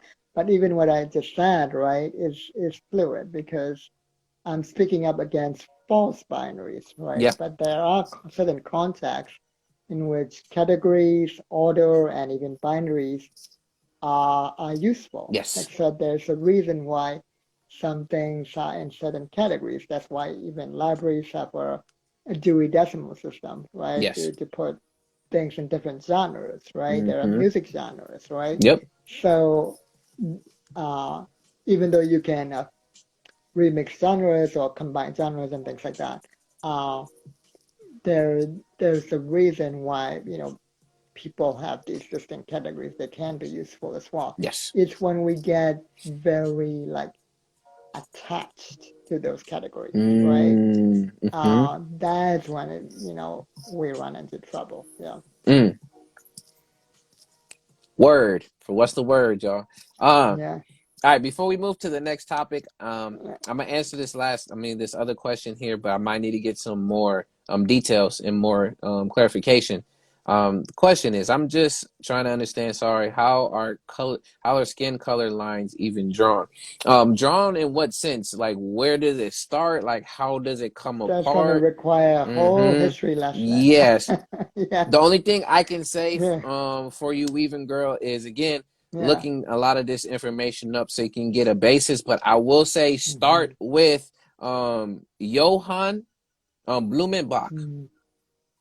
and you And might look have up to the go back history of eugenics in as the well. history of Like eugenics as well. But I those two say, things. Yeah, but yeah. Johann Blumenbach is one of the few supposed what do you want to Mm-hmm. say, the sociologist, or those folks who were observing Mm-hmm. society, and they started to Mm-hmm. create this hierarchy or this caste of not only the Mm-hmm. Asiatic, but then you have the African, and basically noting race depending on the skin of how one might be smarter, dumber, more violent and brutal than the others. Mm-hmm. But there's somebody else that think either precedes him, but just letting you know that's Mm-hmm. how that whole idea of race and that on the cast and that whole system, at least the concept, came to light. There could have been, of course, some before because this was happening too in India. They had their own, they only had their own caste Yeah. system going on in India as well as in all other Oh, wait, areas. wait. I need to clarify that aspect. So, Please do. race and caste are also different, but they're both invented things, though. Mm, They're both made up, and they're both invented by the same people. mm. So, even though they're different, they have similarities, and they are invented by the same people, the same European colonizers, uh, the British, the Portuguese, and the Spanish. And in fact, it's not the caste system is not specific to India It's not. No, no, no. because they're not even to Hinduism at all. Although what they did in India is a lot worse Yeah. for reasons I can explain. So in South America, especially in Mm-hmm. Mexico and Peru and all of that, Mm-hmm. they invented the casta system Mm-hmm. based on racial purity, Yes. based on how much white blood there Wiz. is, Yep. and that's why you have some words that It have I don't Afro even want to Afro say yeah. because some of the people there, uh, some of them are okay. They're reclaiming the word, Yeah. similar to how black people reclaim the word, the N word. Mm-hmm. The M word in that case, I think is Oh. MESTIZO, that word. Okay. So Okay. Okay. yeah, Okay. so there is that word that is, and some people consider it to be a slur, and it's still there, Yeah. right? Some people are reclaiming it. Yes. So, because it was this casta system, right? So, when the British were even more cunning when they went to India and they saw Hinduism and they wanted to convert them into Christianity. And it was this whole thing where they were like, they saw that India had uh, a certain category system, but it wasn't hierarchical though. They had Yeah. the Varna system, which was horizontal, where people could have certain professions, and it wasn't even based on skin color. It was just based on just skills that they had. And the key thing is, it wasn't based on, for the most part, it wasn't based on on birth at all, no on genetics, no on when you were born. Yes. Uh, and people could change their Varna. Mm. So that was the basic, the four varnas. And then there was a similar system called the jati, which was like a lot more complicated. I think they had like hundreds of categories, but Gotcha. all of them were also basically horizontal. Hmm. And the irony was, it was, even though there was a lot, it was keeping the people together in a Mm. sense as well, because like everyone had their own roles to play, but it was all complementary, right? Yes. And the British wanted to divide and conquer, so they deliberately mistranslated all of the text. Uh, Of course. they started this whole narrative warfare, uh, and turned it into a hierarchical class system. But the worst part of it is, because they mistranslated the Hindu text, they made it look like they didn't do it, but it was a part of Hinduism all along. So Mm. the Hindus internalized it, and many South Asian leftists to this day internalize it.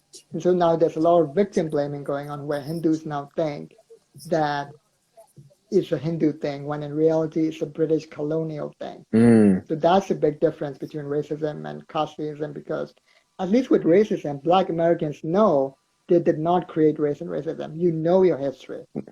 But to a certain We don't. extent, to an To a certain certain extent, extent, yeah. but go, We yeah, don't know it at all. Like, so many of us have totally internalized the programming, where we literally think it's a Hindu thing. yeah, And now with Isabel Wilkerson's new book, Caste, it's made it all the more worse. yeah. Which, by the way, a lot of Black scholars disagree with her book. Just look it up. Like, look up Sai, I forgot her last name, but she had a whole Facebook post where she was like disagreeing at point by point, because when she tried to interview Isabel Wilkerson, Yeah. Wilkerson saw the list of questions and canceled it at the last minute.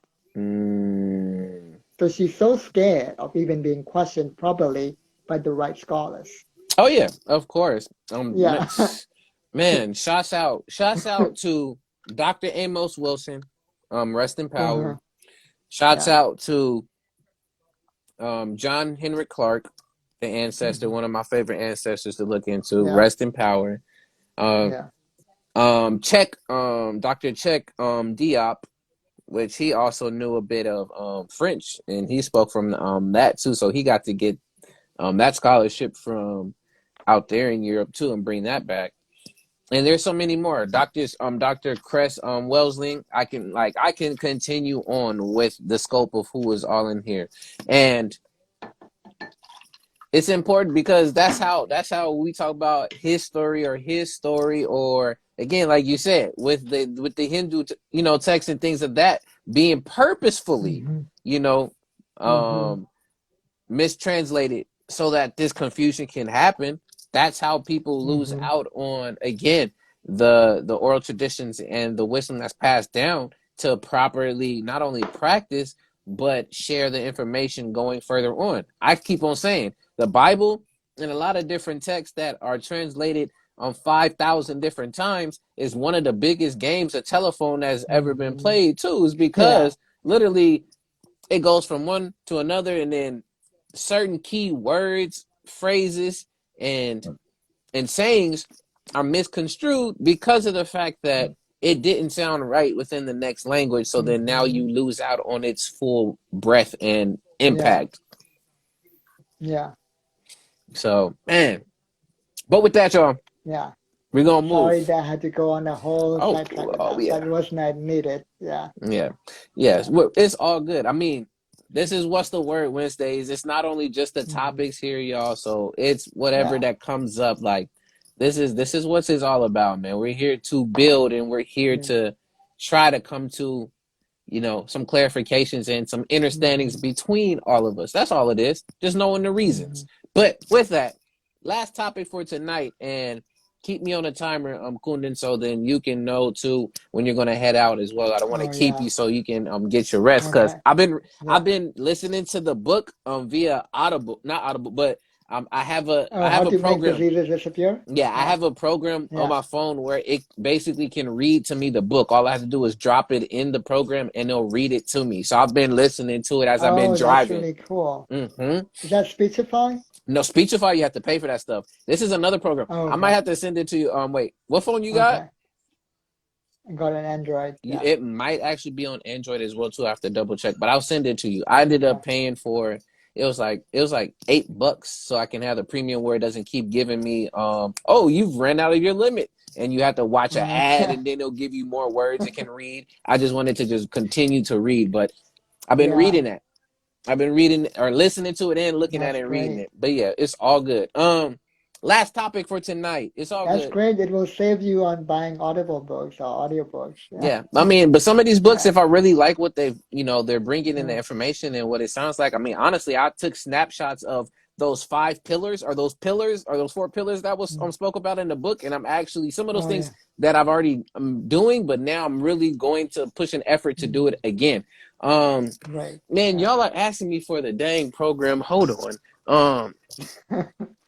Look, all right. Good thing that I have another phone, but again, it's also a bad thing. Again, pros and cons, y'all. But it's all good, Weaving Girl. Like again, it's all good. Like I said, y'all share y'all thoughts. I'm not here to be like, oh, you shouldn't be talking about. No, like again, this helps us to build. It helps us to expand stuff. Shoot, your topic brought us off to talk about other stuff that I shouldn't say necessarily I always speak about, but I've always sometimes wanted to. So please, Mm-hmm. no apologies, none needed here. Okay, y'all have to apologize for Mm-hmm. nothing, unless again you feel like you really stepping out of bounds. Then okay, but nah, you good. All right, y'all talking about this dang program before I get started with the last topic. Um, so the one that I use, it is called Voice Aloud Reader. And it has Oh, Voice voice Aloud aloud Reader. reader. And it Is basically that ALOUD? ALO, yeah, UD. Okay. Aloud. Like I'm reading it out aloud to y'all. See, it's almost like at Mm. loud, but aloud. English. But it's Voice Aloud Reader. And y'all can look up on there and find it. Not Reezer, but No, I spelling mistake. Sorry, that's a typo. it's Reader. all good. Yeah. And it looks Yeah. like it basically when you look at it, it's gonna be a black square with the book being green, and there's gonna be a red play button in the middle of all of that.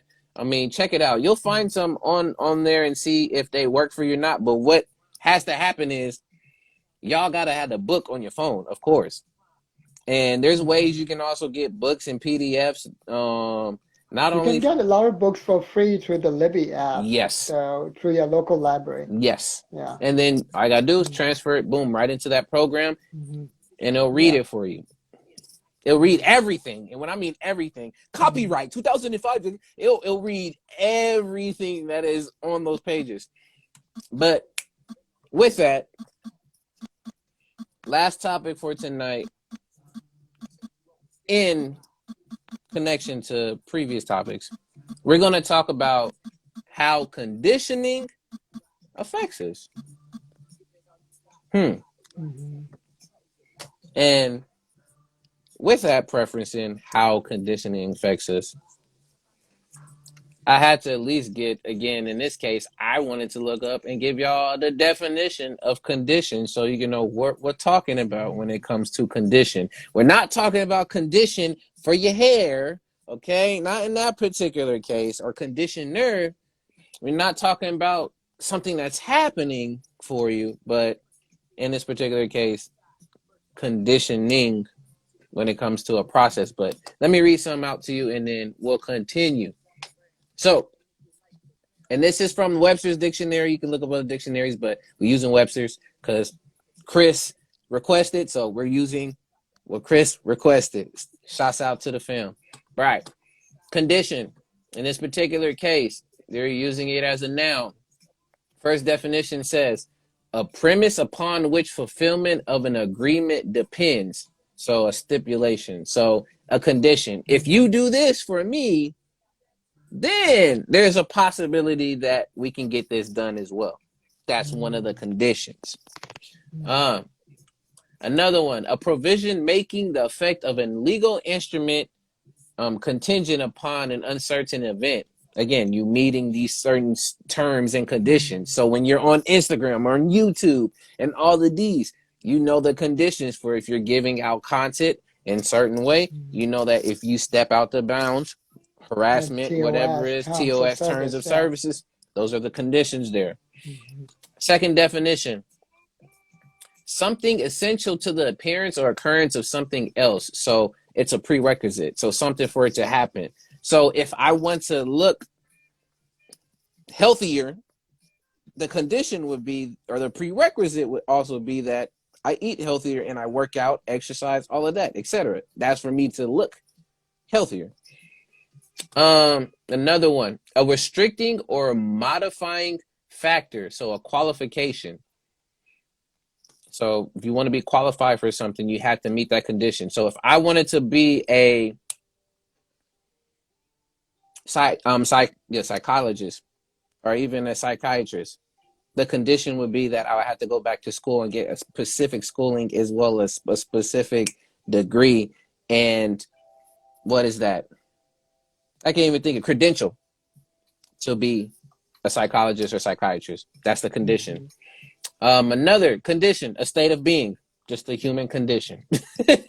A social status, which is interesting. It's a rank. You can be a condition, you can be a social status. A usually defective state of health condition. Come on, y'all. State of physical health or readiness, as well as they call it obsolete, actually. This is the temper of mind. So they don't even end up using it in that sense. The temper of mind, as well as manners and the ways that you hold yourself, is also conditions.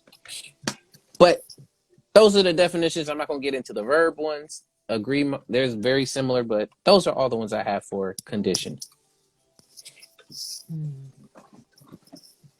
So, Yeah, with asking that, okay, how conditioning affects us. First, we've already got to talk down. All right, it's peace, interesting how peace. the noun, well, they're both kind of nouns, Mm-hmm. but conditioning can also be a verb, Yes. whereas the noun itself, condition, for the most part, seems neutral. Mm-hmm. Uh, but conditioning is when it gets into, it can still be neutral, but it can get more into the manipulative territory when Yes. the conditions turn into conditioning. Yes. Because then, yeah, we talk about the physical in all of this here. So Mm-hmm. I went and just did it just so we can have it too. There's the Mm-hmm. conditioning. Of course, they're talking about the physical aspect of it, where you're getting your Mm-hmm. exercise, diet, and your rest. But the other one is a Mm-hmm. simple form of learning involving the Mm-hmm. formation, the strengthening, or weakening of an association between a stimulus and a response. So that's where we're kind of There talking you about go. exactly. Yeah, yeah. So I that's mean, even that is kind of neutral. It can go both ways, you know. Yeah, nowadays we look up. I wouldn't yeah, be surprised that a lot of these yeah. definitions have been Uh-huh. tweaked as Mm-hmm. time has come to make sense for the changing of times. Because I wonder how the Mm-hmm. definition was back in the 90s, the early Mm-hmm. 2000s, to how it is now, Right. to be a lot more Yeah. neutral. Before then, it could have been Mm. straight up really pushing towards one side. Now it's there Right. in the middle Yeah. for you to interpret, which a Mm-hmm. definition is supposed to help you get a Yeah. clear consensus of, okay, what are we talking about? Versus it's like, well, you can talk about this, but then also talk about that. Right. It's like, That's why I like to look at etymology sometimes in yes, addition to the definition, because that's when you see the history. That's how you see the history of how it changed. yes. Yeah. Yeah. But in essential, the conditioning we're talking about Yeah. is this second definition here, which is basically the involvement of the forming, strengthening, or weakening of an association. So a thought, anything between a stimulus and your response to it. So Yeah. how? So like even reading a book can be a form of conditioning, Yes, you know. Yeah. yes. A routine. Yeah. Watching TV, watching a movie. listening to the radio. Nowadays, it's more like Spotify. Hmm. We don't really have much radio anymore. Yes. Yeah, So in this sense of how, yeah, yeah, again, in this sense of how I want to talk about how conditioning affect us, the first thing we want to talk about, and you're already given it, is then more examples of where conditioning is seen in our everyday. And we hmm, already got to talk about it. We're watching TV. We're listening to Spotify. Um, I also set a routine. So, I mean, you brushing your teeth, as well as you literally going to work. For some people, that's this condition to go to hmm. work because of the fact of what's built all around us is the only way for you Yeah, to do these things, to go have mm, fun, to experience, to be able to survive, you must do mm, this, meet these conditions. hmm. What's beautiful about the neutrality of that definition is it basically implies that everything all around us is conditioning us all the Mm, time. So it's up to you to decide what you let condition you. like, Yeah. yo, honestly, and that's really the point of this question. And that's it, That is the right? point Yeah. of this question, was like how, that basically being aware that literally everything around you is having an impact on how you look at stuff. So you're being conditioned Hmm. again, like I said, by everything in your surroundings. I'm being conditioned by some of this light and how the light is set up and how I want to get it to look a certain way. All of those are having an impact. Oh, yeah. Even my room decor is conditioning me, right? The way it's designed, Yes. the paintings on my The feng wall, all of it. shui, Yeah. the Yeah. ambiance, Yeah. however the names you want to end up calling it. Hmm. Again, now the core of the And even the question. fact that our phones are like rectangular and stuff, Yes. like, books are rectangular. Like I've even thought at one point, like, why are books rectangular? Why are they not a circle? Mm. Or triangle? Like, I used to wonder at some point. And same thing with phones, because phones basically the shape is emulating the books, Yes. the older technology. That's why they're rectangular. Yeah, One thought that came to mind once you said that yeah, is, yeah. and I know it changes, so this can honestly be false. But one of Mm, the one of the things I thought of in association with that is a mirror, mm, and how, depending, because of the way that it's shaped, the phones is shaped this way, because we also have different shaping phones too, but most of the time they mm-hmm. are in the squared position. Is Yeah, when the you look square at a book, rectangle. Yeah. is when you read a book, when you look at your phone, when you're looking at the screens, and they're all literally Mm-hmm. square. Some of them have a little shape and things to them. It's reflecting back what you're experiencing. And when you're reading Mm-hmm. a book, it's reflecting back again. You're experiencing what's being read in that book. So it's Mm-hmm. mirroring what you're wanting to pick up from the book. Because at the end of the day, you're not going to remember 100% of what happened in the book. You're going to get key concepts that come back from it. So you're mirroring that experience. So that's what I thought of when you said that, of why Mm-hmm. it's in those particular shapes. To me, it's a reflection of a Mm-hmm. mirror. Because, yeah, again, Mm-hmm. mirrors can be different shapes too. But I just thought a square Yeah, because it's a square. yeah, yeah. Yeah, but that's very intriguing. I'm glad that also came up too. But in the sense of, Mm-hmm. now, again, how conditioning affects us on a day to day, besides where it happens. Now, how does it affect us on a day to day, and what Mm-hmm. we do, and our choices, and the people and places that we set ourselves around. Now, how does Mm-hmm. that affect us throughout the day? Yeah.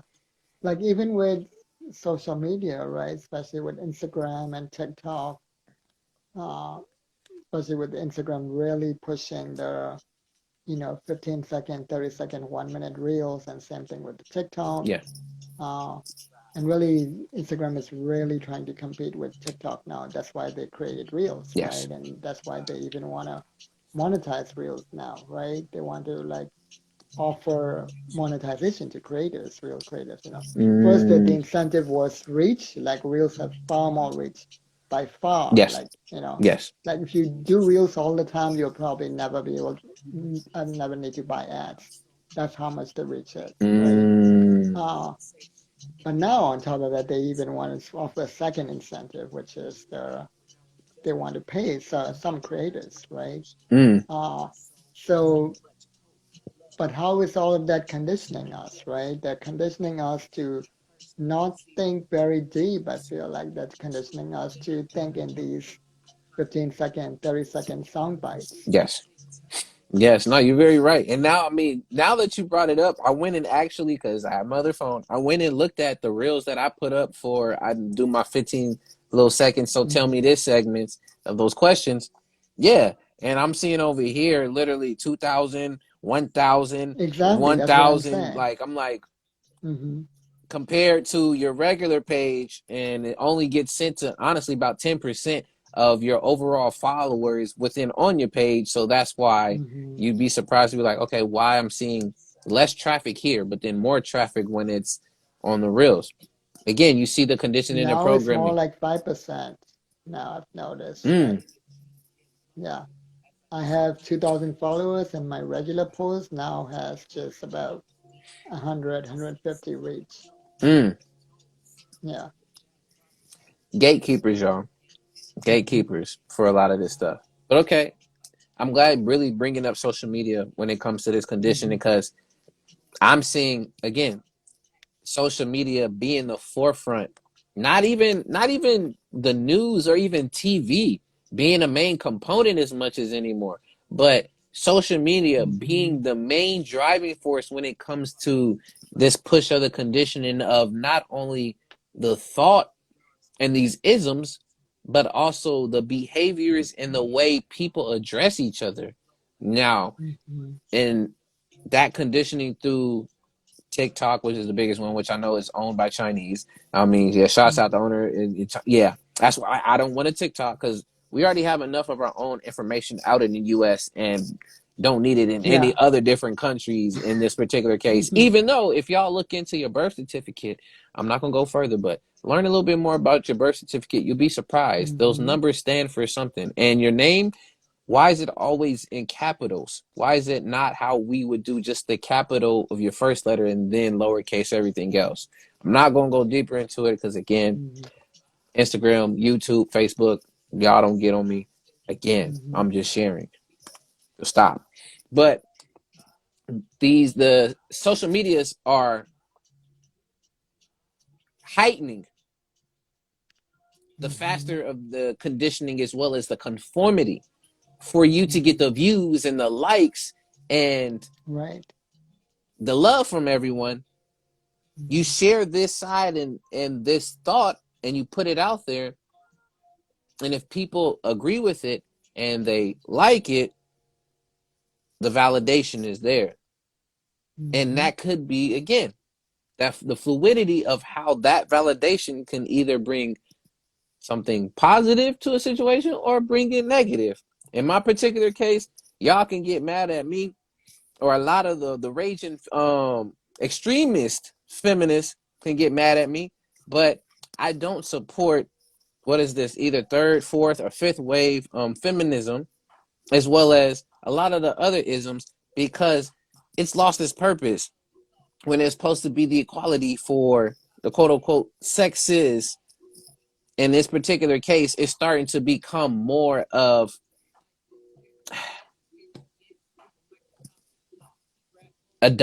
more is more dominating in the sense of it's trying to be at the top of the hierarchy now. It's not no, oh, we want to be right there equal and want to do this for people. It's more, nah, now I want to be at the top and y'all need to acknowledge that I need to be at the top and y'all want to be at the bottom, which is breaking down the fabric of relationships between, again, let's be heterosexual. Again, it really spans Mm-hmm. upon just how humans are interacting with each other now. It's because we creating all these isms and now they're being shown out on social media, which is making it bigger to a point Mm-hmm. where it's okay, what do you not only quote unquote believe in, but where do you stand in all of this? And if you don't stand in one way, okay, then that must mean that you stand on that opposite side. You must be the wolf on this. Oh, nah, you a sheep because you asleep. You don't see the programming and that's happening to you right in front of your eyes. So you not, Mm-hmm. all of that's happening and you not even taking anything into consideration. You should be knowing this, man. You should know this. This is common Mm-hmm. sense. In this particular case, what is common sense too? Something else that we use, some of these sayings. And knowledge that we know can also condition us. So you also have to be mindful of Mm-hmm. what you're learning. Yes, you can learn it from a book and that's square, which is mirroring something to you, as well as you have to be mindful of where you picking up behaviors from your parents and other people. Again, these are all different conditioning.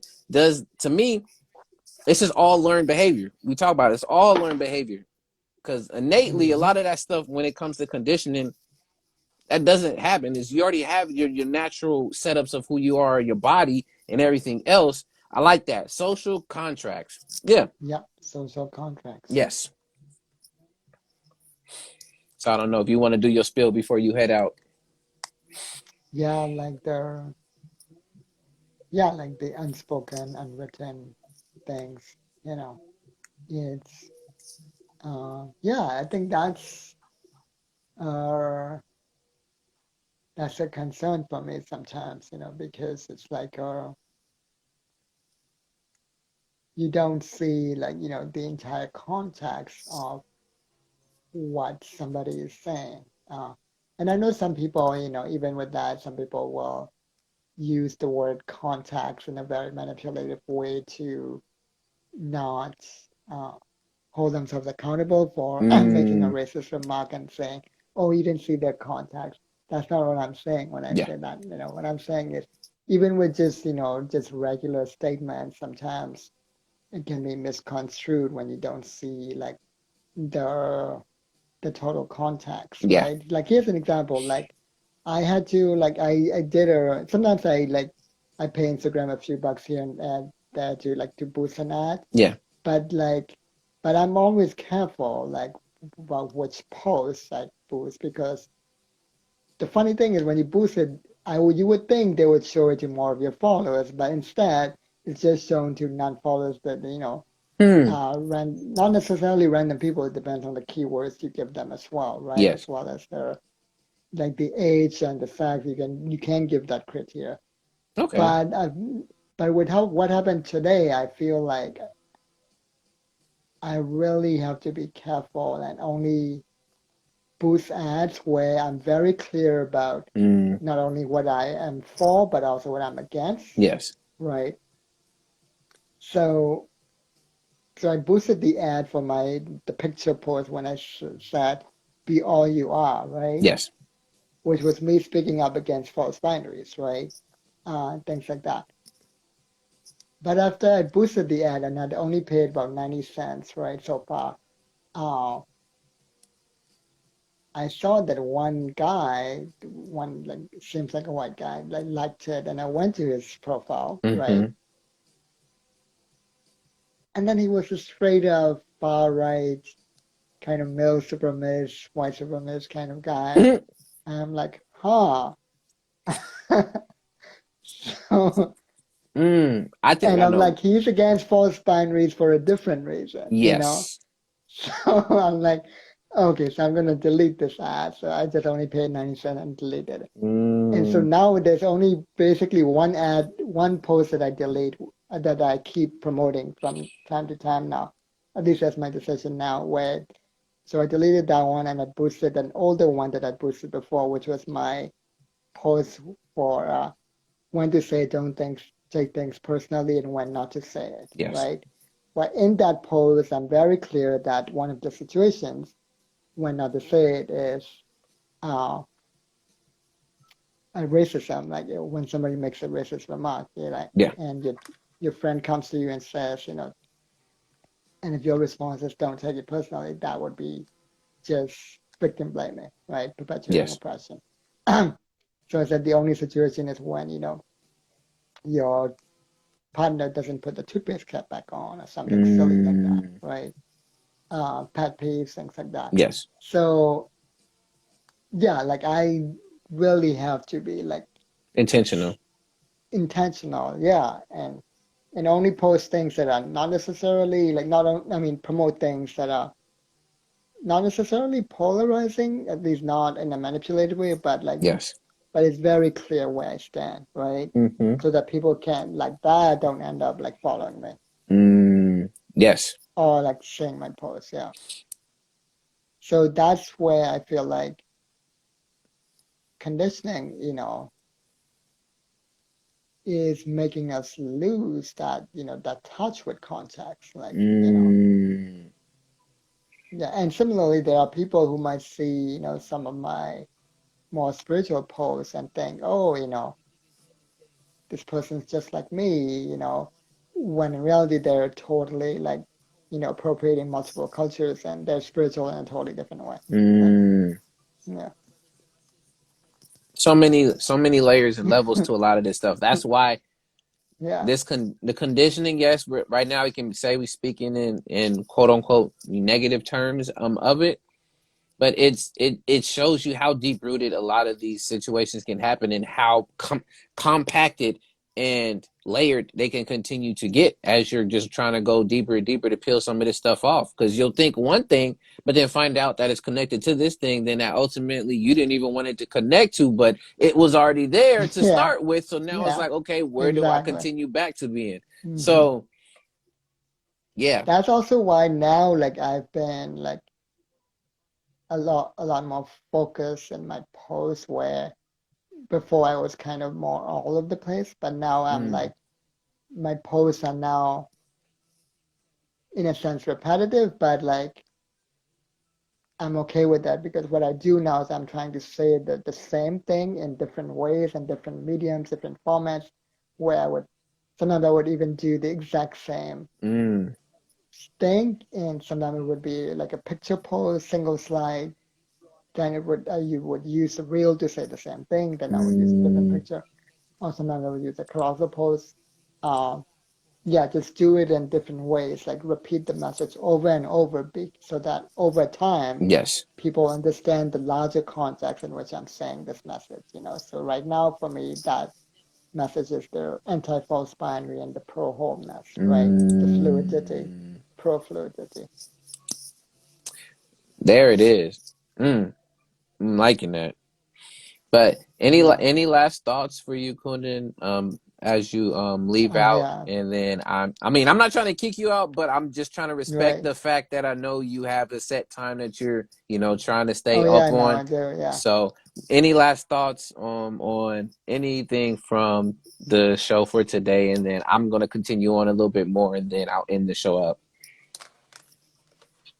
Yeah. Just be mindful of how everything conditions you, and really like uh, yeah, really also part of that is really studying the negative side of it, the manipulative side, not to use it, but to protect yourself, Yeah. right? Like is to uh like all of these a lot of the things that are more well known is, people use the word term gaslighting all the time, Yeah. but that's just one of many other methods. There's lampshading, there's sea lining, like, Hmm. just look them all up.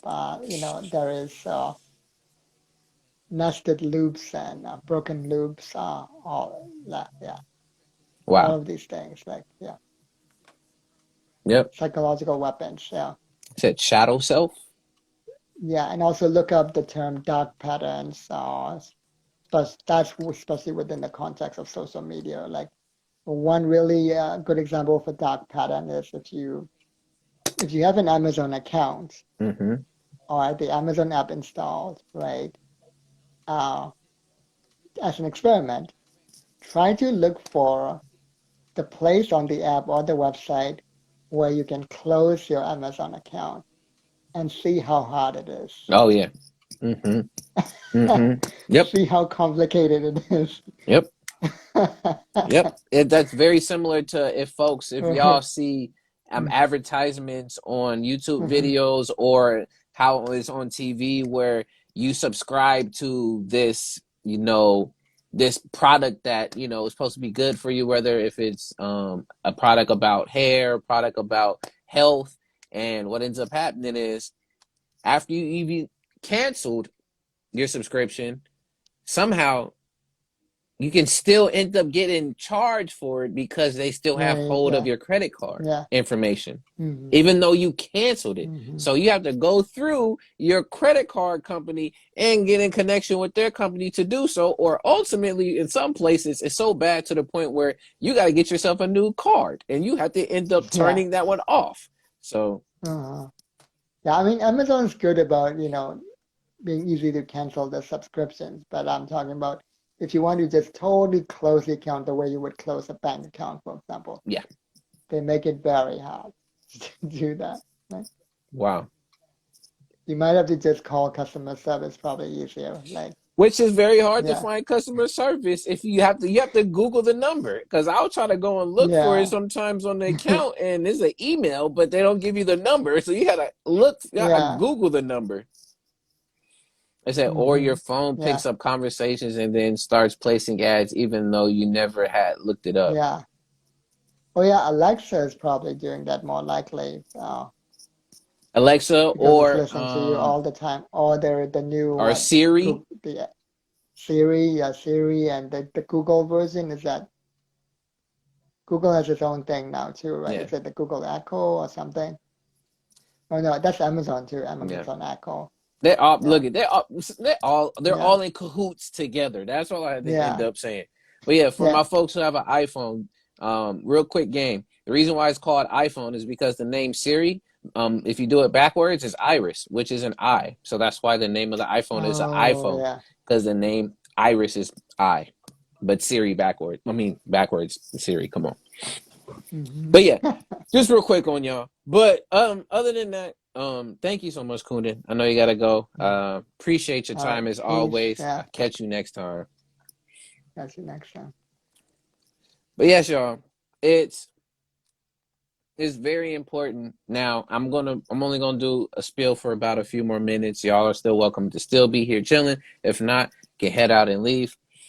But ultimately, another thought that came to my mind when I'm talking about how conditioning affects us. I know we've talked more about the negative aspects of how conditioning happens around us, whether if that's for us to speak and have only certain thoughts um, pertaining to how we learn, whether if it's the school system, which conditions us to think and to critically, quote unquote, critically think about problems and situations through via the textbook versus outside your own or inside your own self through the creative process and just lived experience and I would say, creative problem solving. And that's why you take tests. And if you don't remember all that's there on that test, you fail, etc. It's conditioning you to think how the school and the textbook wants you to think versus how you should actually think when it comes to you taking on and learning your own, learning the knowledge and thinking of it for yourself, not what the school wants you to think about. Not that type of conditioning. But the other part I wanted to talk about, the flip side on the conditioning is how, quote unquote, positive conditioning plays an effect and actually builds upon who you are and how it affects us. With positive conditioning, again, that's your exercise. That could be your meditation. That's building on your daily routines. Those are examples of positive conditioning and how that can ultimately have a boost of improvement in your life. And shouts out to Alien Space Queen in the building. Good to see you up in here, fam. Good to see you. And depending upon how you utilize that, it helps you, again, to put you in a better mindset, a better state of improvement because of that type of conditioning. And we get deep down to it. What are we really talking about when I'm saying conditioning? I'm just saying stuff that influences you to the point whether it's either to help or harm you. And for example, with the positive conditioning, literally taking time to get away from your screens, whether if that's your TV, your phone, your computer, whatever it is, technology for a minute, and condition yourself to just sit with yourself 15 minutes. Shout outs to the to the brother from the book on there, how to end a disease. I forgot because we were just talking about it earlier, but that's one of the things. It's literally to take 15 minutes of free time to yourself. And once you build upon that routine, you're conditioning yourself again to set yourself away from the screens or whatever it is for 15 minutes for you to just build on you, to improve on whatever it is. For some people, that might end up triggering some anxiety. For other people, that might end up triggering a reliever of stress. But again, the whole idea of the conditioning aspect of it is it having an influence on how you experience that stimuli. That's your response to it. But on that positive note and that positive side, it's a great thing, because then it also helps to improve upon, if you do it in those terms, it can improve upon your mood.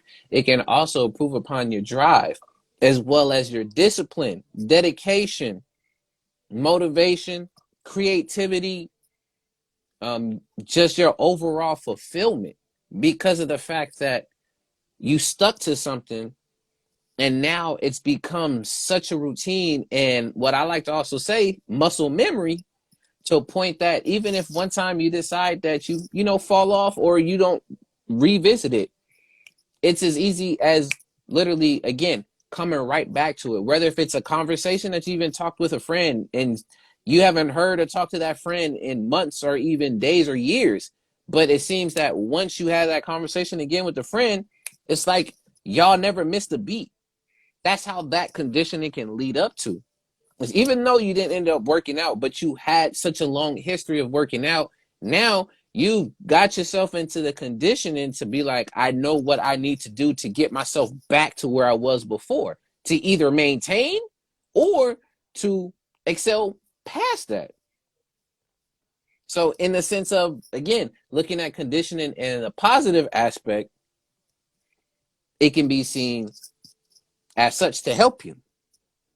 Now, the last closing thing to think about when I'm talking about how conditioning affects us is, now ultimately,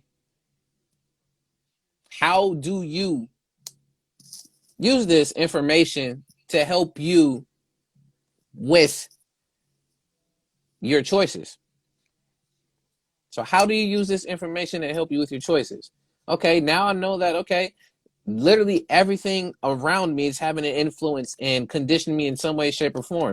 Whether if it's my mom telling me the way that I always need to take out the trash on this certain age is because that's how it goes. Having a certain day for trash pickup, knowing that I can't do that on any other day, as well as my friend down the street saying that, yo, the only way that you can get your car fixed is like, I know these people and stuff here. I know these are weird examples, but again,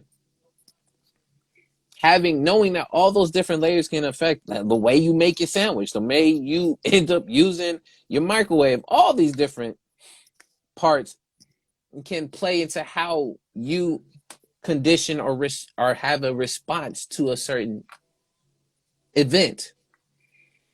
And now, how do you use that to help inform and push you through your daily life?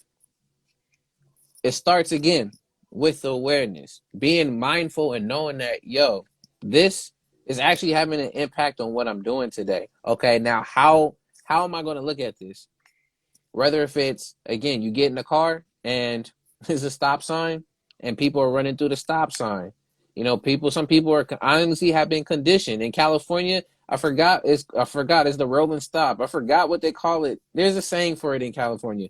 But again, how people you don't use microwave. Whoo! I'm saying on the real. I mean, you don't. That's a whole nother story for health and things as such, but it's very convenient. I will say that for folks, it's very convenient. We have the micro oven, all these other different appliances that can be used. But just for example's sake, people stopping at the stop sign, and some are just rolling through, and you're conditioned to always know that you need to stop at the stop sign, where some folks, they run straight through. And the reason why you had that conditioning there too is because to avoid accidents. That's why we have the stoplights as well too, the red, green, and all of that. We've been conditioned to know, okay, when it's the time to go and when there's a time to stop, when there is a time to approach something and when there's a time to speak about something, when there's a time to be quiet about things. So knowing how those experiences or those different situations have an impact on your daily living, it's important for you to look at that. And once you're able to look at that and you're aware of that, doing things like this, asking questions about it. Okay, why do I literally stop to think about what I'm thinking about? Now, why do I feel that I always need to get up outside or always wake up and get out on the left side of my bed versus the right side of my bed? Why do I always got to put the left shoe? Yes, I know I'm using very small examples, but this can be for bigger ones. Why do I end up always having this prejudice against a certain person or a certain gender or a certain race? These conditionings and being aware of those and questioning them helps you then to further figure out the next step is, okay, then how am I going to, again, address that learned behavior? Thank you. Thank you, thank you. How am I, or puttering, I'm sorry. How am I going to address those learned behaviors? Because you're a part of the far right.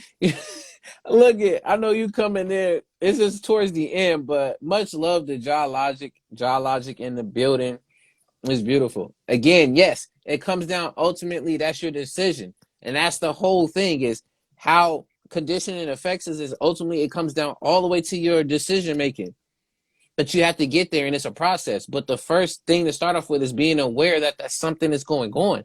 And if you're not aware of that, you're going to continue to fall into the traps of the conditioning, whether if it's, again, we talk about it in a negative aspect of how society conditions you, whether through the communications between different races, between different sexes, as well as what you see on TV through the news and how they condition you either through the fear mongering or how they want you to look at certain news reports and certain words that are used to identify people, whether if they're just looting because they're stressed out or they're just criminals and thugs because of the fact that it might be a pigment of their skin. Again, you have to be mindful of those, because then on the other side, again, with the positive aspects of conditioning, how working out and get into that habit of building upon that can help with discipline, can help with not only just living more of a fulfilled life, but having also less stress.